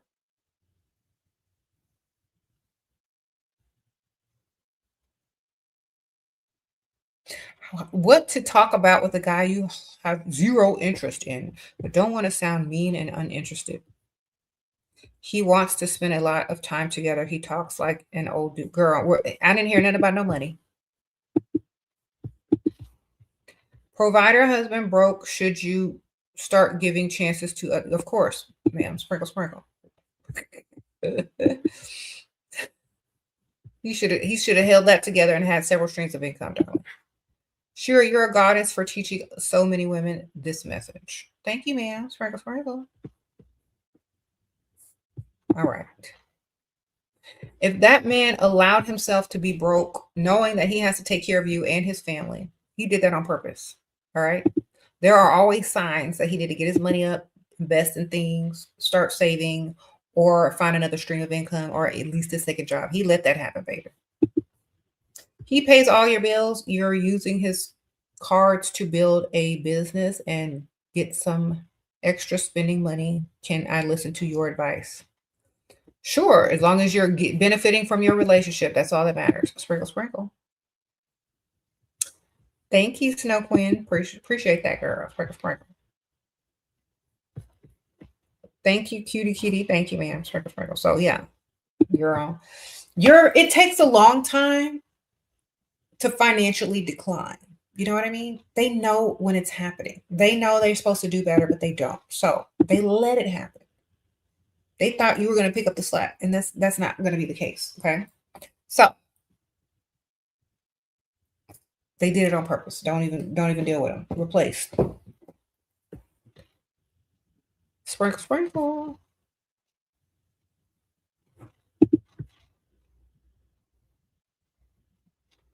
But how to manage frustration when your expectation don't really match. Don't have no expectation except for money. Okay.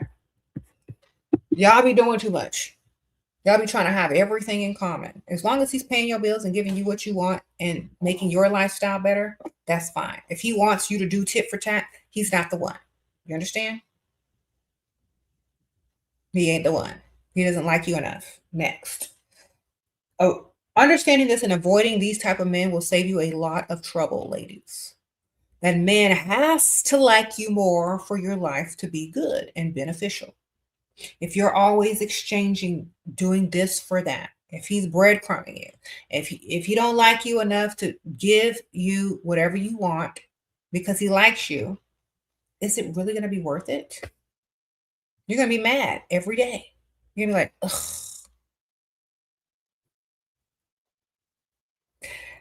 Unless you can gather some leverage, you're not gonna be happy there. You got to gather some leverage.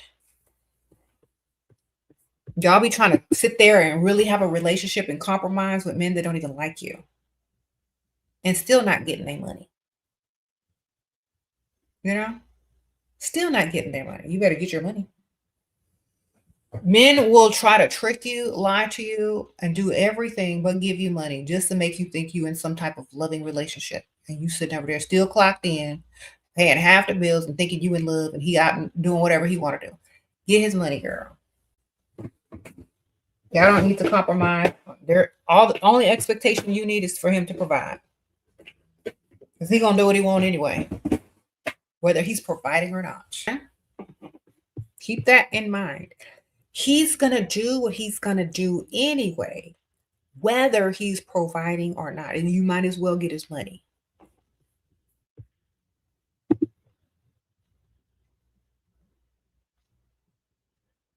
What? Ladies, never settle. Take mother's advice. Get your money and stay smart and aware. Yes. Thank you, Snow Queen. Sprinkle, sprinkle. Yes.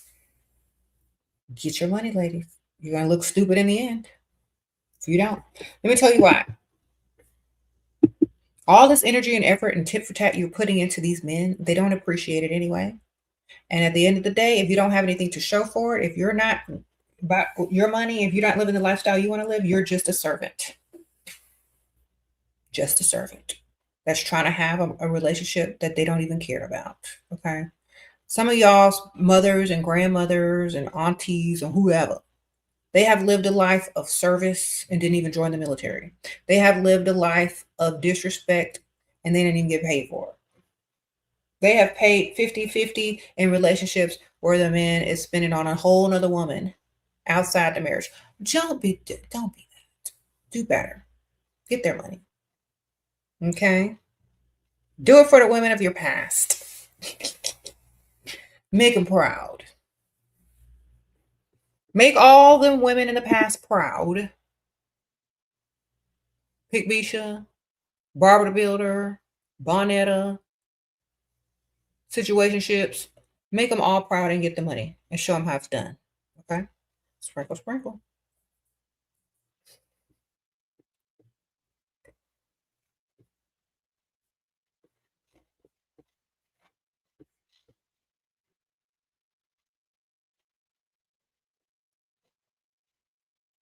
You said grandma did, I will not. Exactly. The laws are changed. Dynamics have changed. Get some change, guys. Get you some money. There is no medal in suffering the most. And even if there was, who wants to win that? Exactly, girl. Don't nobody want to win no medal for suffering, but you can get some money. Okay.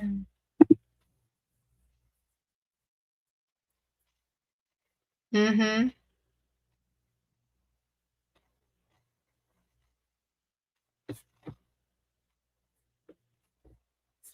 Don't ever lower your standards. Keep them high. If they can't reach them, dismissed. End of the story. Don't let them talk you into it. Don't let them try to make you compromise.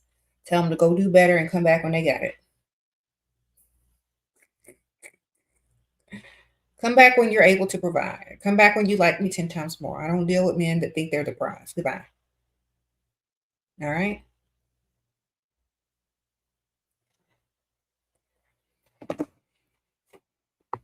Hi. If you are married and wealthy, if you're married to a wealthy man, but he's cheating and had a baby on you, what should you do as a wife? Divorce or make him spend more? Girl, what you want? What do you want? What is your dream? If he can't make your dream come true for his mishap, then you can leave and collect his money still. Okay. But what is your dream, man? Like you have the perfect opportunity and leverage right now. What do you want that he won't agree to in the beginning that he will definitely agree to now? That's what you need to get. Whatever that is. And once you get it, you can always leave him later. You understand? So pretend like you're going to stick around, that you're going to forgive him. Get your big ticket item, whatever that may be, for him stepping out and procreating outside the marriage. Whatever it is you want, get it. And then if you're not happy, if you still can't deal with it, then go and take what you got with you. Okay. But get something first. Get something first. All right. I don't care if you plan on leaving him or not. Don't tell him that. Tell him you're thinking about staying. You're thinking about forgiving him if he do this. Then let him do that. Then you can change your mind and get whatever you want and take that with you. Sprinkle, sprinkle.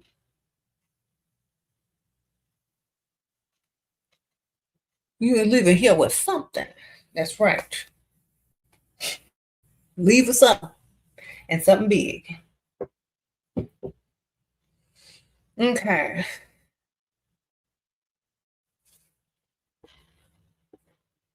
Some real estate, some land, some property. Your name on the deed. New car, new something, girl. Level up all the way. Some jewelry. I don't care. Expensive jewelry. Get your jewelry collection up. I don't know.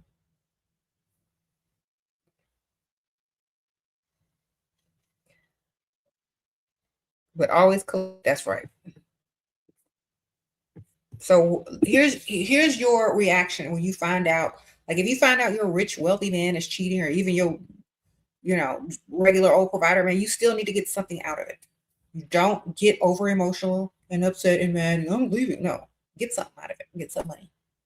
Okay. See, back in the old days, let me tell you a little story back in the old days. Back in the old days, when someone messed up, like there was someone broke the law. Back in the old days, like in the 18, 19, no, the 17, 1800s, they would just execute you or throw you in prison, right? Now they fine you, they make you pay bail, They make you pay fines monthly. They make you pay their probation and all that kind of stuff because they got smart. Criminals can fund our system. People that are stupid and yeah, they can fund our system, right? Instead of killing them when there ain't no money coming through, we're not going to execute these people or throw them in jail and pay for their, food and shelter. We're going to start charging for them to mess up. You do the same thing in your relationship, man. You start charging if they want to mess up. Okay? You don't just dismiss. You're losing money. You're losing a lot of money. You could be on direct deposit. If somebody cheated on you and they say, I'll do anything to keep you, get you a good old direct deposit amount every month for however many thousands you want. You know what I'm saying? And when that money stops, you start reminiscing and start thinking about what they did. They better keep it coming through. You know what I'm saying? And you can do whatever you want with that.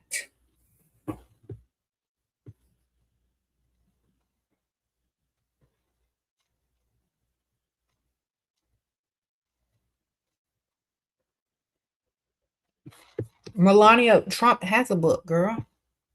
She said that Melania Trump need to write a book. She got a book, girl. Go find it.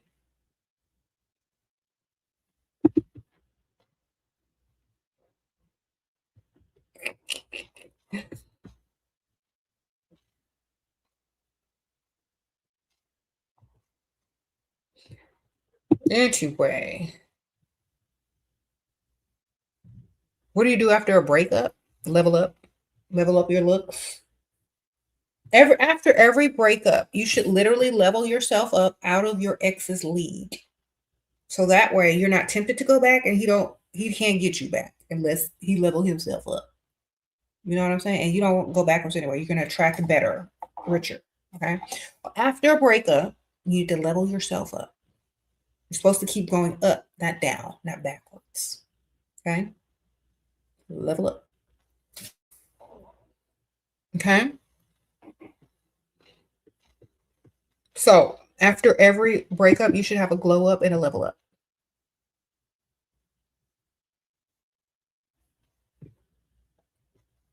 Thank you. You got my perfume. You love it. Thank you so much. Leela, I appreciate you, girl. Love potion number 7. You got it. Thank you, girl. I appreciate you. Y'all should get it too, ma'am. It's divine.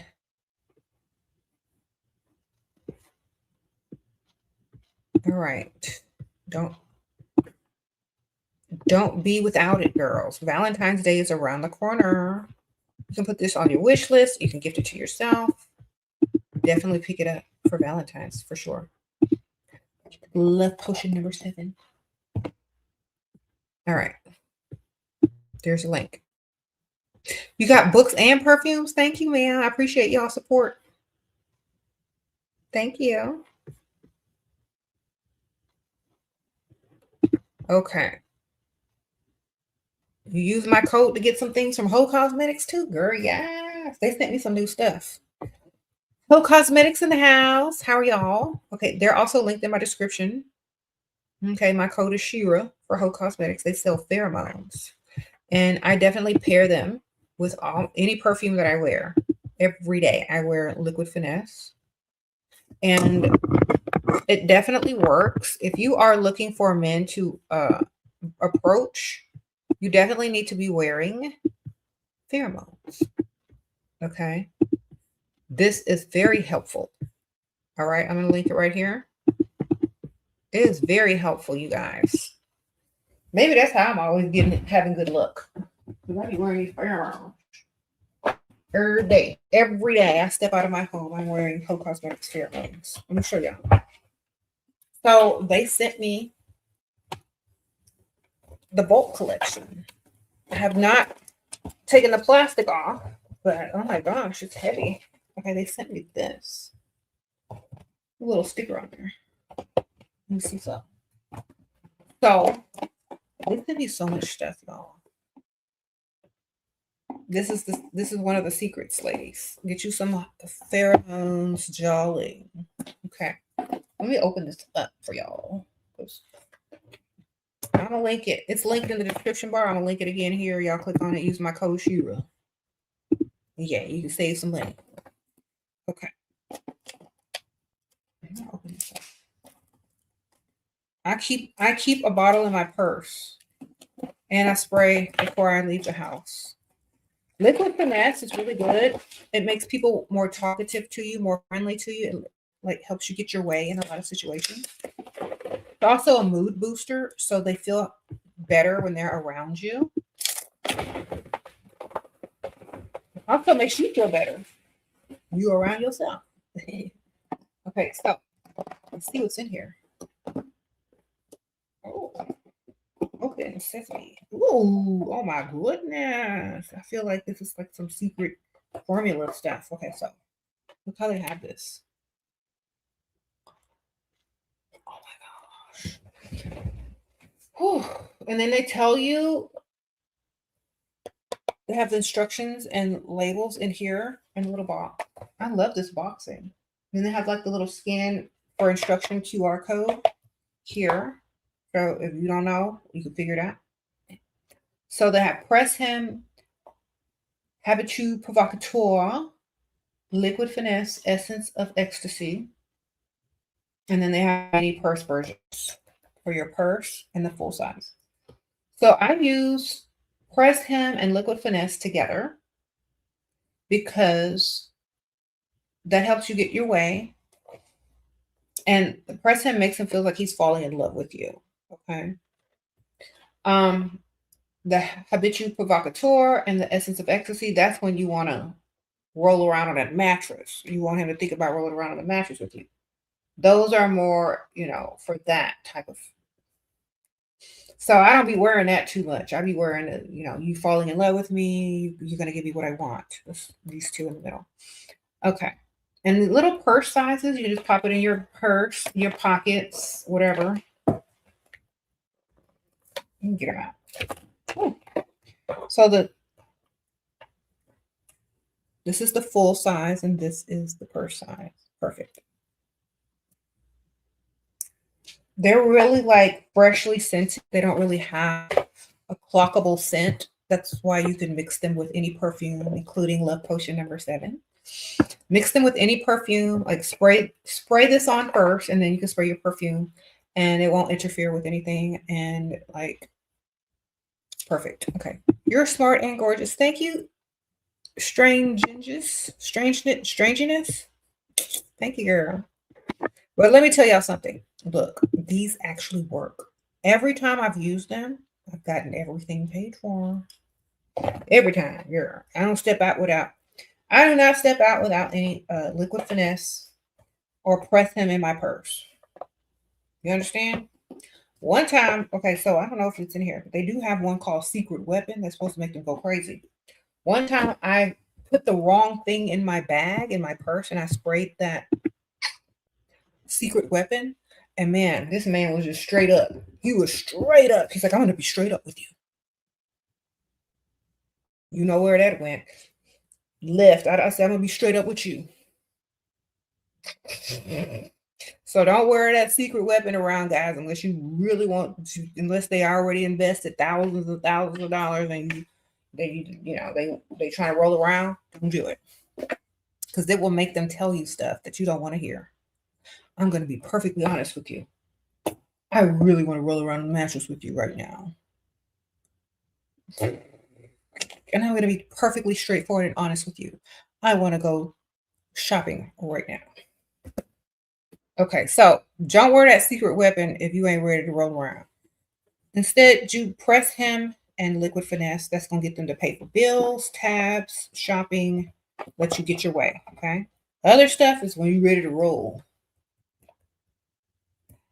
These will get you that money, okay? Sprinkle. Who Cosmetics Bulk Collection. Get yours. And my code Shira. It'll save you some money. Okay, get these. These are going to be your game-changing advantage in the dating world. Okay, it's going to help you get your money. It's an investment. Let me tell y'all. They also have like this. I don't know if they still carry this bottle. They have Press Him in this beautiful bottle as well. It's like a heart shape. This is for the ballers. Okay, you got some money. Look how much you get in here. Okay, so this is vasopressin, and this makes them feel like they're falling in love with you. It makes them feel like it's like what you release when you're ovulating. It makes them want to do the most to get close to you. You know what I'm saying? So usually twice a month we release this when we're ovulating. But imagine if you have this at your fingertips every day. You got this every day?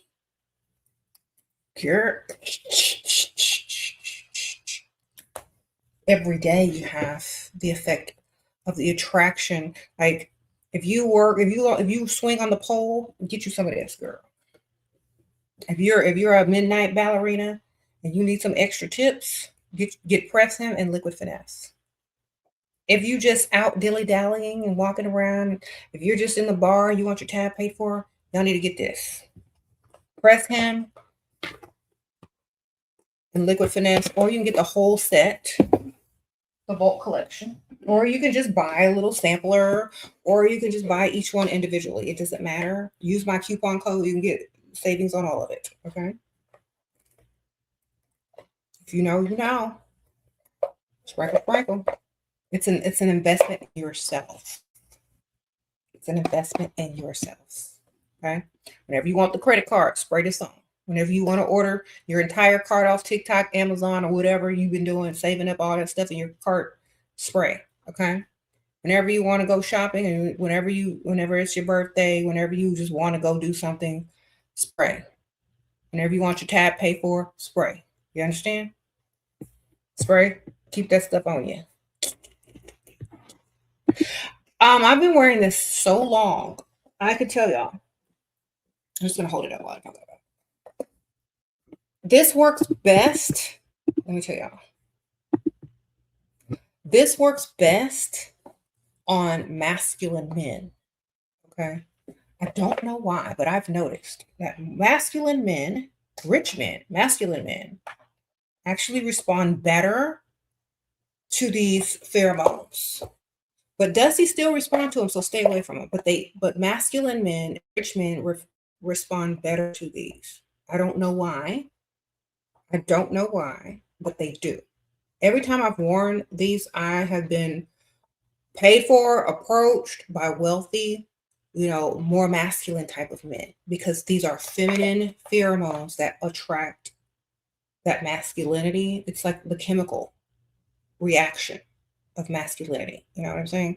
So when you put these on, I've noticed that I'm attracting better, bigger bank accounts and all this kind of stuff, even though I'm not even trying. You know what I'm saying? I'm just trying to get free food, free lunch, free drinks, discounts, and I get that too.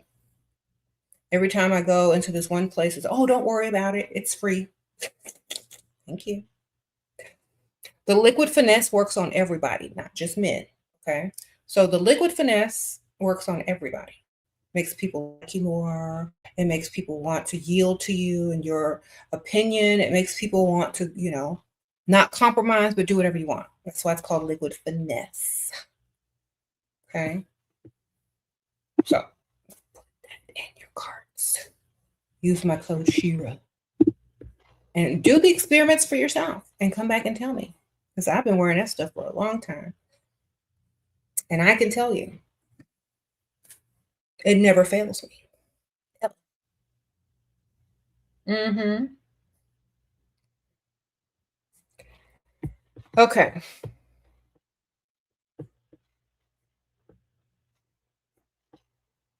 Okay. And for y'all long distance chicks, let me help y'all out.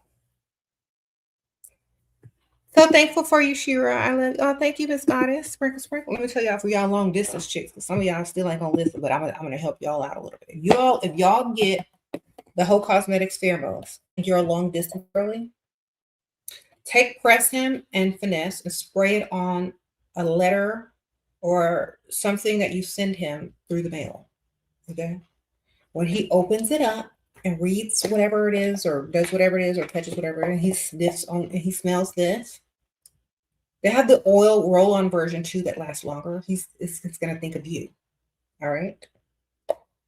Yeah. Then when y'all meet up, if y'all do, have the same thing on so his memory can be triggered. Like, oh, yeah. Okay. Thank you. Sprinkle, sprinkle.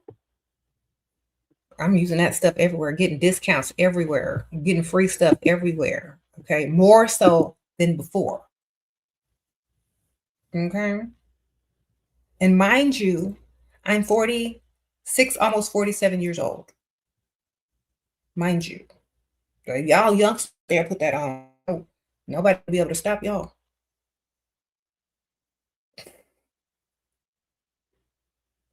I spray it up in my wig. So when the wind blows in my hair, everybody's like, it's like, you know, the magical sound. Spray that stuff in your wigs, spray it on your clothes, spray it on your pulse points. That's how I do it.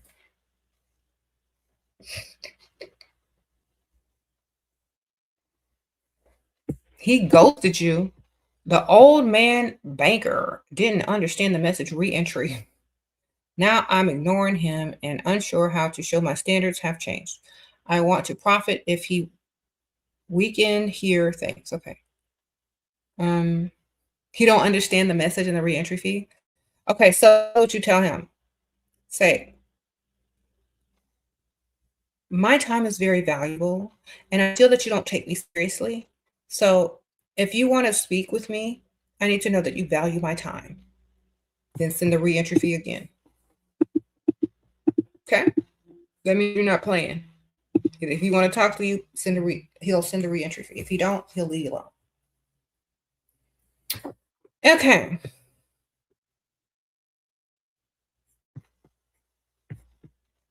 Sprinkle, sprinkle. Thank y'all. I appreciate you.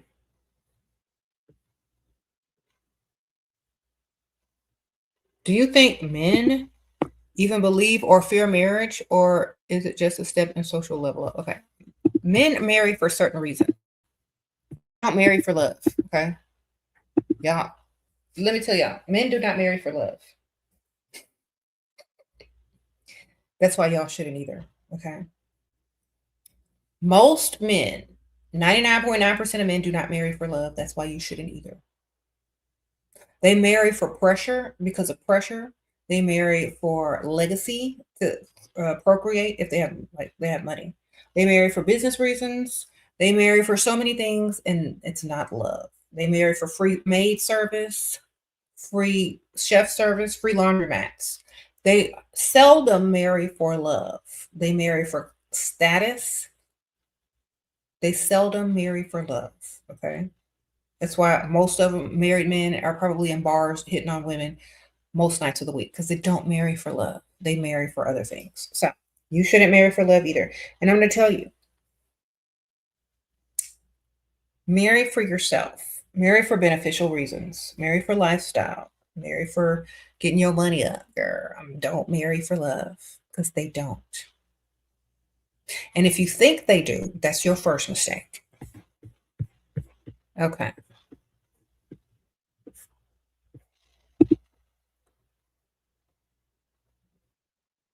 Your boyfriend is 28 and got a second job to provide for me. Good for him, girl.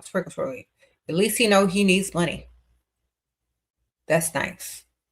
There need to be more men out there getting second jobs to provide, because until they get their money up and they got some age on them and they got the little savings going and investments and several streams of income, they need to do what it takes now. Okay. You said sad women have been taught wrong. Yeah. Don't marry for love, baby. Marry for vacation. Marry for lifestyle. Marry for savings account. Marry for building your business by yourself. Marry for direct deposits. Okay. Don't marry for love, girl. They can't take that to the bank. You can't take that with you if you decide to leave. Can't take it. All right.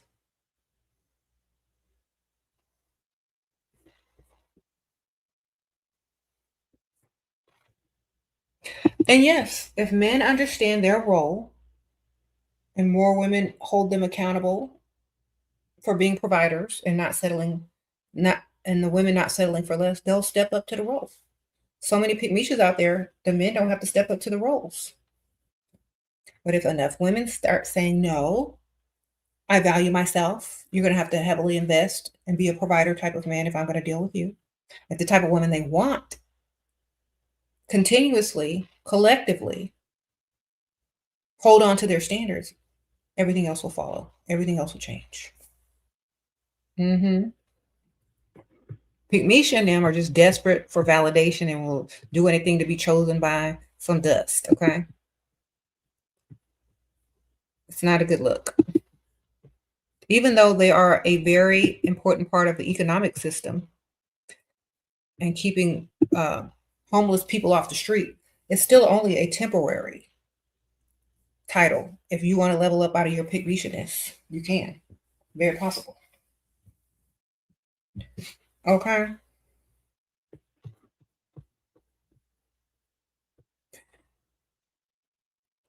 Mm-hmm.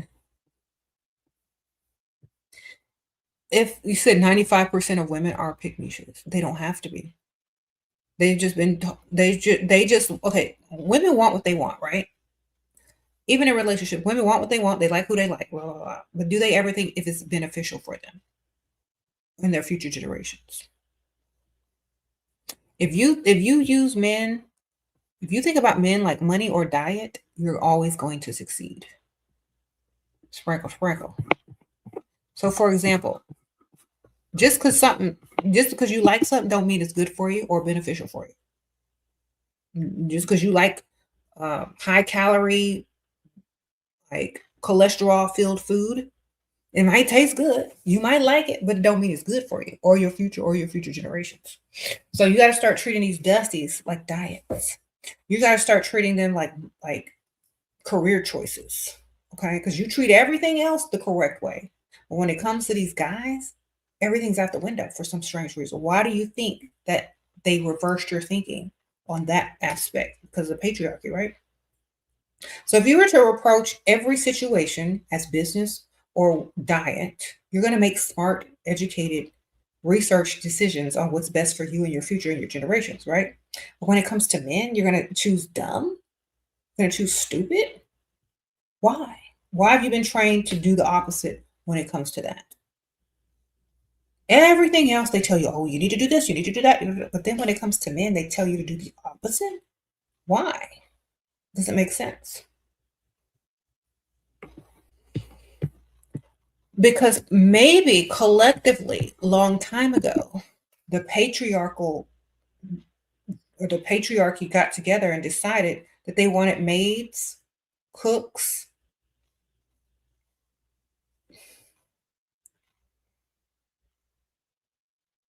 and the women folk to be up under them and dependent on them. That's true. So they told you, oh, marry for love, the man will change. This, and they told you the stuff that's never going to happen. They told you to play fair in an unfair world. So don't do that. This is what you need to do. Get your money. All right. Make smart decisions across the board, not just in everything but relationships. Thank you, Siren. Sprinkle, sprinkle. Make smart decisions across the board. Don't make every smart decision except when you come to a relationship that you start making stupid decisions. Make smart decisions across the board. You said Disney played a role in it too. Yeah, but then everybody was a prince and they was already rich in Disney. Okay, they fell in love with the prince, not the pauper. Except for Aladdin, but at least he had a magic genie. She already had money, but still, he had to at least pretend. They already have money in the Disney movie. They didn't teach you to fall in love with brokenness, except for Princess and the Frog and Aladdin. Hint, hint. They only teach you to fall in love with brokenness when they don't want you to have no money, girl. Sprinkle, sprinkle.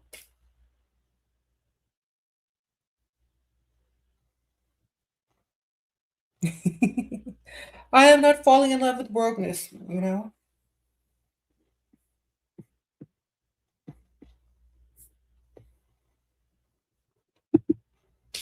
Mm-hmm.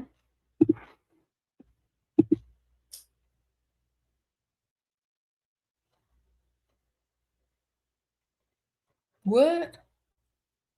Your last relationship was my last relationship was giving Beauty and the Beast before he turned to a man. Good for you. Sure. Now he got you chasing and begging him when he purposely chased me. Girl, when I didn't want him in the beginning, what's your advice? Why would you chase a man ever?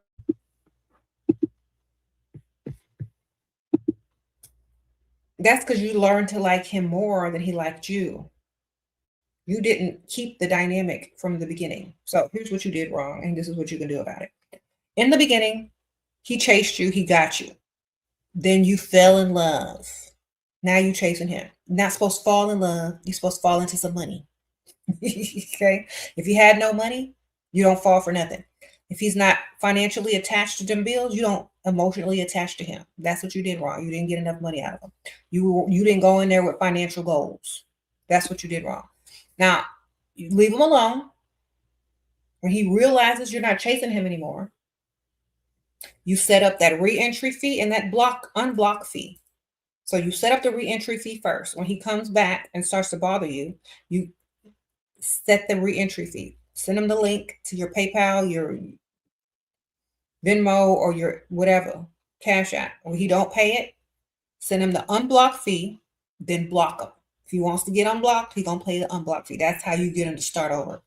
And then you be about your money from then on out. Okay? It's not about him anymore. It's about your pockets. Because he already showed you who he is. That he don't care. That he don't even like you like that no more. So if he's gonna come back to get attention and waste your time further, he's got to pay. That's how you do it. You do not fall back into it. You do not be a stupid idiot and fall for him anymore. You get his money. And if he wants to stay, let him keep paying. If he says, well, how can I get you back? Direct deposit every month, this much money. And get the money first. Okay, make sure that deposit hits before you let him hit. Okay? You don't go backwards, you move forward and collect money. Sprinkle, sprinkle. Y'all are doing too much, and that's why men don't respect y'all. That's why they think y'all are dumb and desperate, because y'all keep chasing them. And they're supposed to be chasing you and giving you what you want. Thank you, Siren. Sprinkle, sprinkle. And in the meantime, date other people that like you more. At the same time, yes. I gotta go in a few minutes, but definitely date other people. That'll keep you from chasing the wrong one and chasing at all. If you got men chasing you, I don't understand. I understand when y'all are young, y'all don't know any better, but y'all know better now. There's too many books. There's too many books. There's too many videos out here. There's too many clips of me and other people out here telling y'all, and y'all still chasing after men. Okay. When they stop chasing, it's over. That's Don't try to chase them, babe. Leave them alone. When they come back, re-entry fee. They said when you act desperate, they treat you like you're desperate. Exactly, girl. And then they be laughing and telling people about it too. Believe me. I have family members, male family members that tell me, look at this Misha here. Look at this girl chasing me. Look at this 4-minute DM. Look at this 4-minute, voice recording that she left, explaining herself and all her traumatic crap. They don't care. They laugh at that crap. I don't know why y'all keep doing that to yourselves. I promise you, you're being laughed at. left and right. They don't care. They're laughing at you. Okay? He says, stop trauma dumping and sending 5-minute voice notes. Exactly. Y'all look stupid and desperate. Don't do it. Resist the urge, ladies. Go work out or take a shower or do some skincare instead. All right? Resist the urge to be a pick-me-sha. Resist the urge to leave that long, dramatic message that nobody cares about, that they're going to laugh at with their friends and family. Go do you some skincare. Pluck your eyebrow. Take a shower. Do some workout. Write in a journal. Do something. Mm-hmm.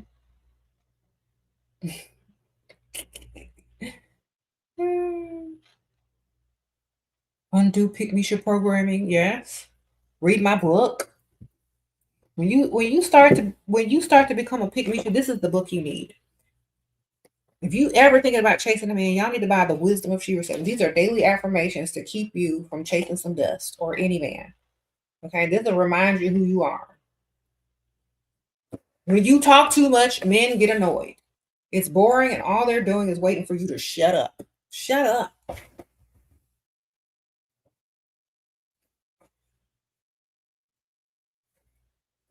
There is a difference between healing and armoring yourself with knowledge and truth. You can heal all you want, but that same scar can be cut back open. What you must do is learn, grow standards, get knowledge, know how to play the game, then go back in it to win it. You see?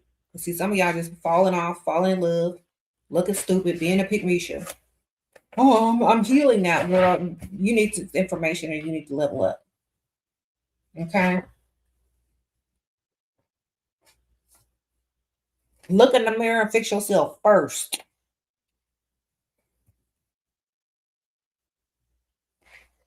This is my favorite quote. The world is not fair. The world is not fair and it never will be. So play the game. You can't win if you're trying to play fair in this unfair world. How can you win in an unfair world? You can play unfair, but be better at it than them. Swaggle. You understand? You are not there to impress him. He is there to impress you. Get this in your mind. Read this every day of your life. If you're a pick-me-sha and you're trying to level up. My books are on Amazon. The Wisdom of Sheraseven, baby. Here, I'm going to link it for y'all. I'm going to link all my books. Because some of y'all need that book more than y'all know. Okay? If you don't need the book and you already got the book, gift it to your pick-me-sha friends anonymously. I don't even care because they need that. Send it anonymously to your pick-me-sha friend. Okay? Wonderful. Okay, sure. My man wants me to text you, know what kind of pics, what to say. Say no, thank you. I'm not that kind of woman. And then ask him for a gift for even insinuating that you are. Okay? Because guess what? That's called leverage. And you're stupid enough. If you're stupid enough to give it to him, you're stupid enough to have to deal with them consequences. Do you understand what I'm telling you? All right. He know what you look like if y'all are already together. He don't need no pics. Tell him to use his imagination. You understand? Send him a picture of your bills. All right. Send him all the leverage you want if you want to be stupid, man. I don't know. Send him some AI cartoon pics. I don't know. Send him some pictures of your bills. Get you one of them t-shirts with the naked body on it and then take the picture with a t-shirt on. You know what I'm talking about? It's like the cartoon body. Do not send him pics, man. I don't care. It's called sending that man leverage and you're stupid enough to do it because you think he likes you or something. If he liked you, he wouldn't ask you for stuff like that. Listen to what I'm telling you. If he liked you that much, he wouldn't ask you for that. He know what you look like. He want to show everybody else, and he wants to use it as leverage later to control you. So, therefore, if you dumb enough to send it, good luck to you.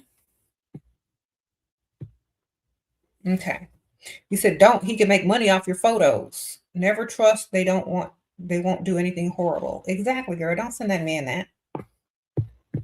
Send him a picture of a donkey or a goat or something. I don't know.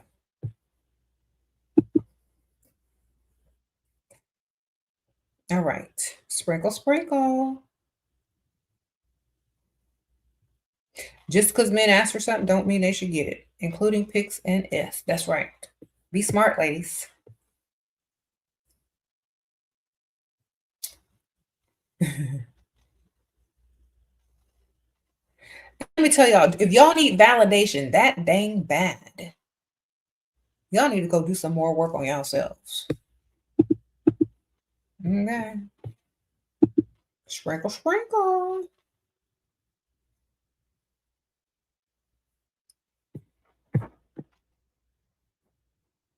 Who out there sending nude pics? Let me see how many dumb chicks are in here. Let me see how many dummies in the comment. Look, if you have done it and you know that it was a mistake, tell these ladies in here that's thinking about doing it. I ain't gonna judge you. I already just did it. But you can help the next chick. Okay. You can help the next chick. Take accountability. Don't be ashamed of what you did. Y'all know. Do better. Okay.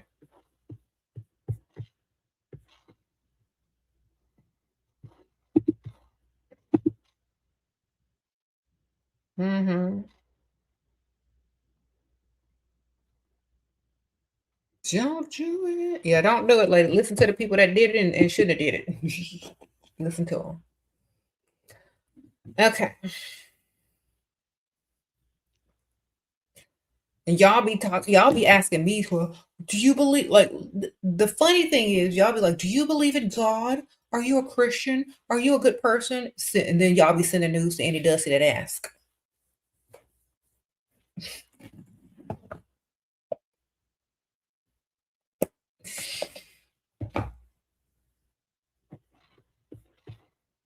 That's why I can't take that seriously, baby.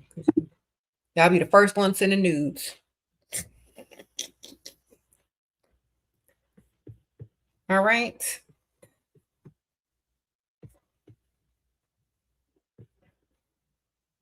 I can't believe Sheraseven does this and doesn't believe in that. But you and every man's phone with nudes all over. I can't believe you sent them nudes. Sprinkle, sprinkle. Mm-hmm.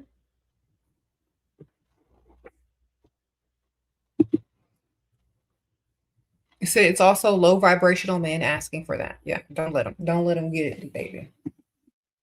Anyway, I gotta go. Thank y'all so much. I appreciate you guys. Make sure y'all get my books, my perfume, as well. Love potion number 7. Everything is linked in the description bar under the video, or it says description. You just click more, and all the links will pop up. Okay, make sure you're getting my perfume. Also, it's also for sale on TikTok. Well, on TikTok, love potion number 7. Put it in your carts. I have links on my bio in TikTok and on Instagram. So sprinkle, sprinkle. Bye, y'all. Have a good rest of your day. And I'll see y'all soon. Bye.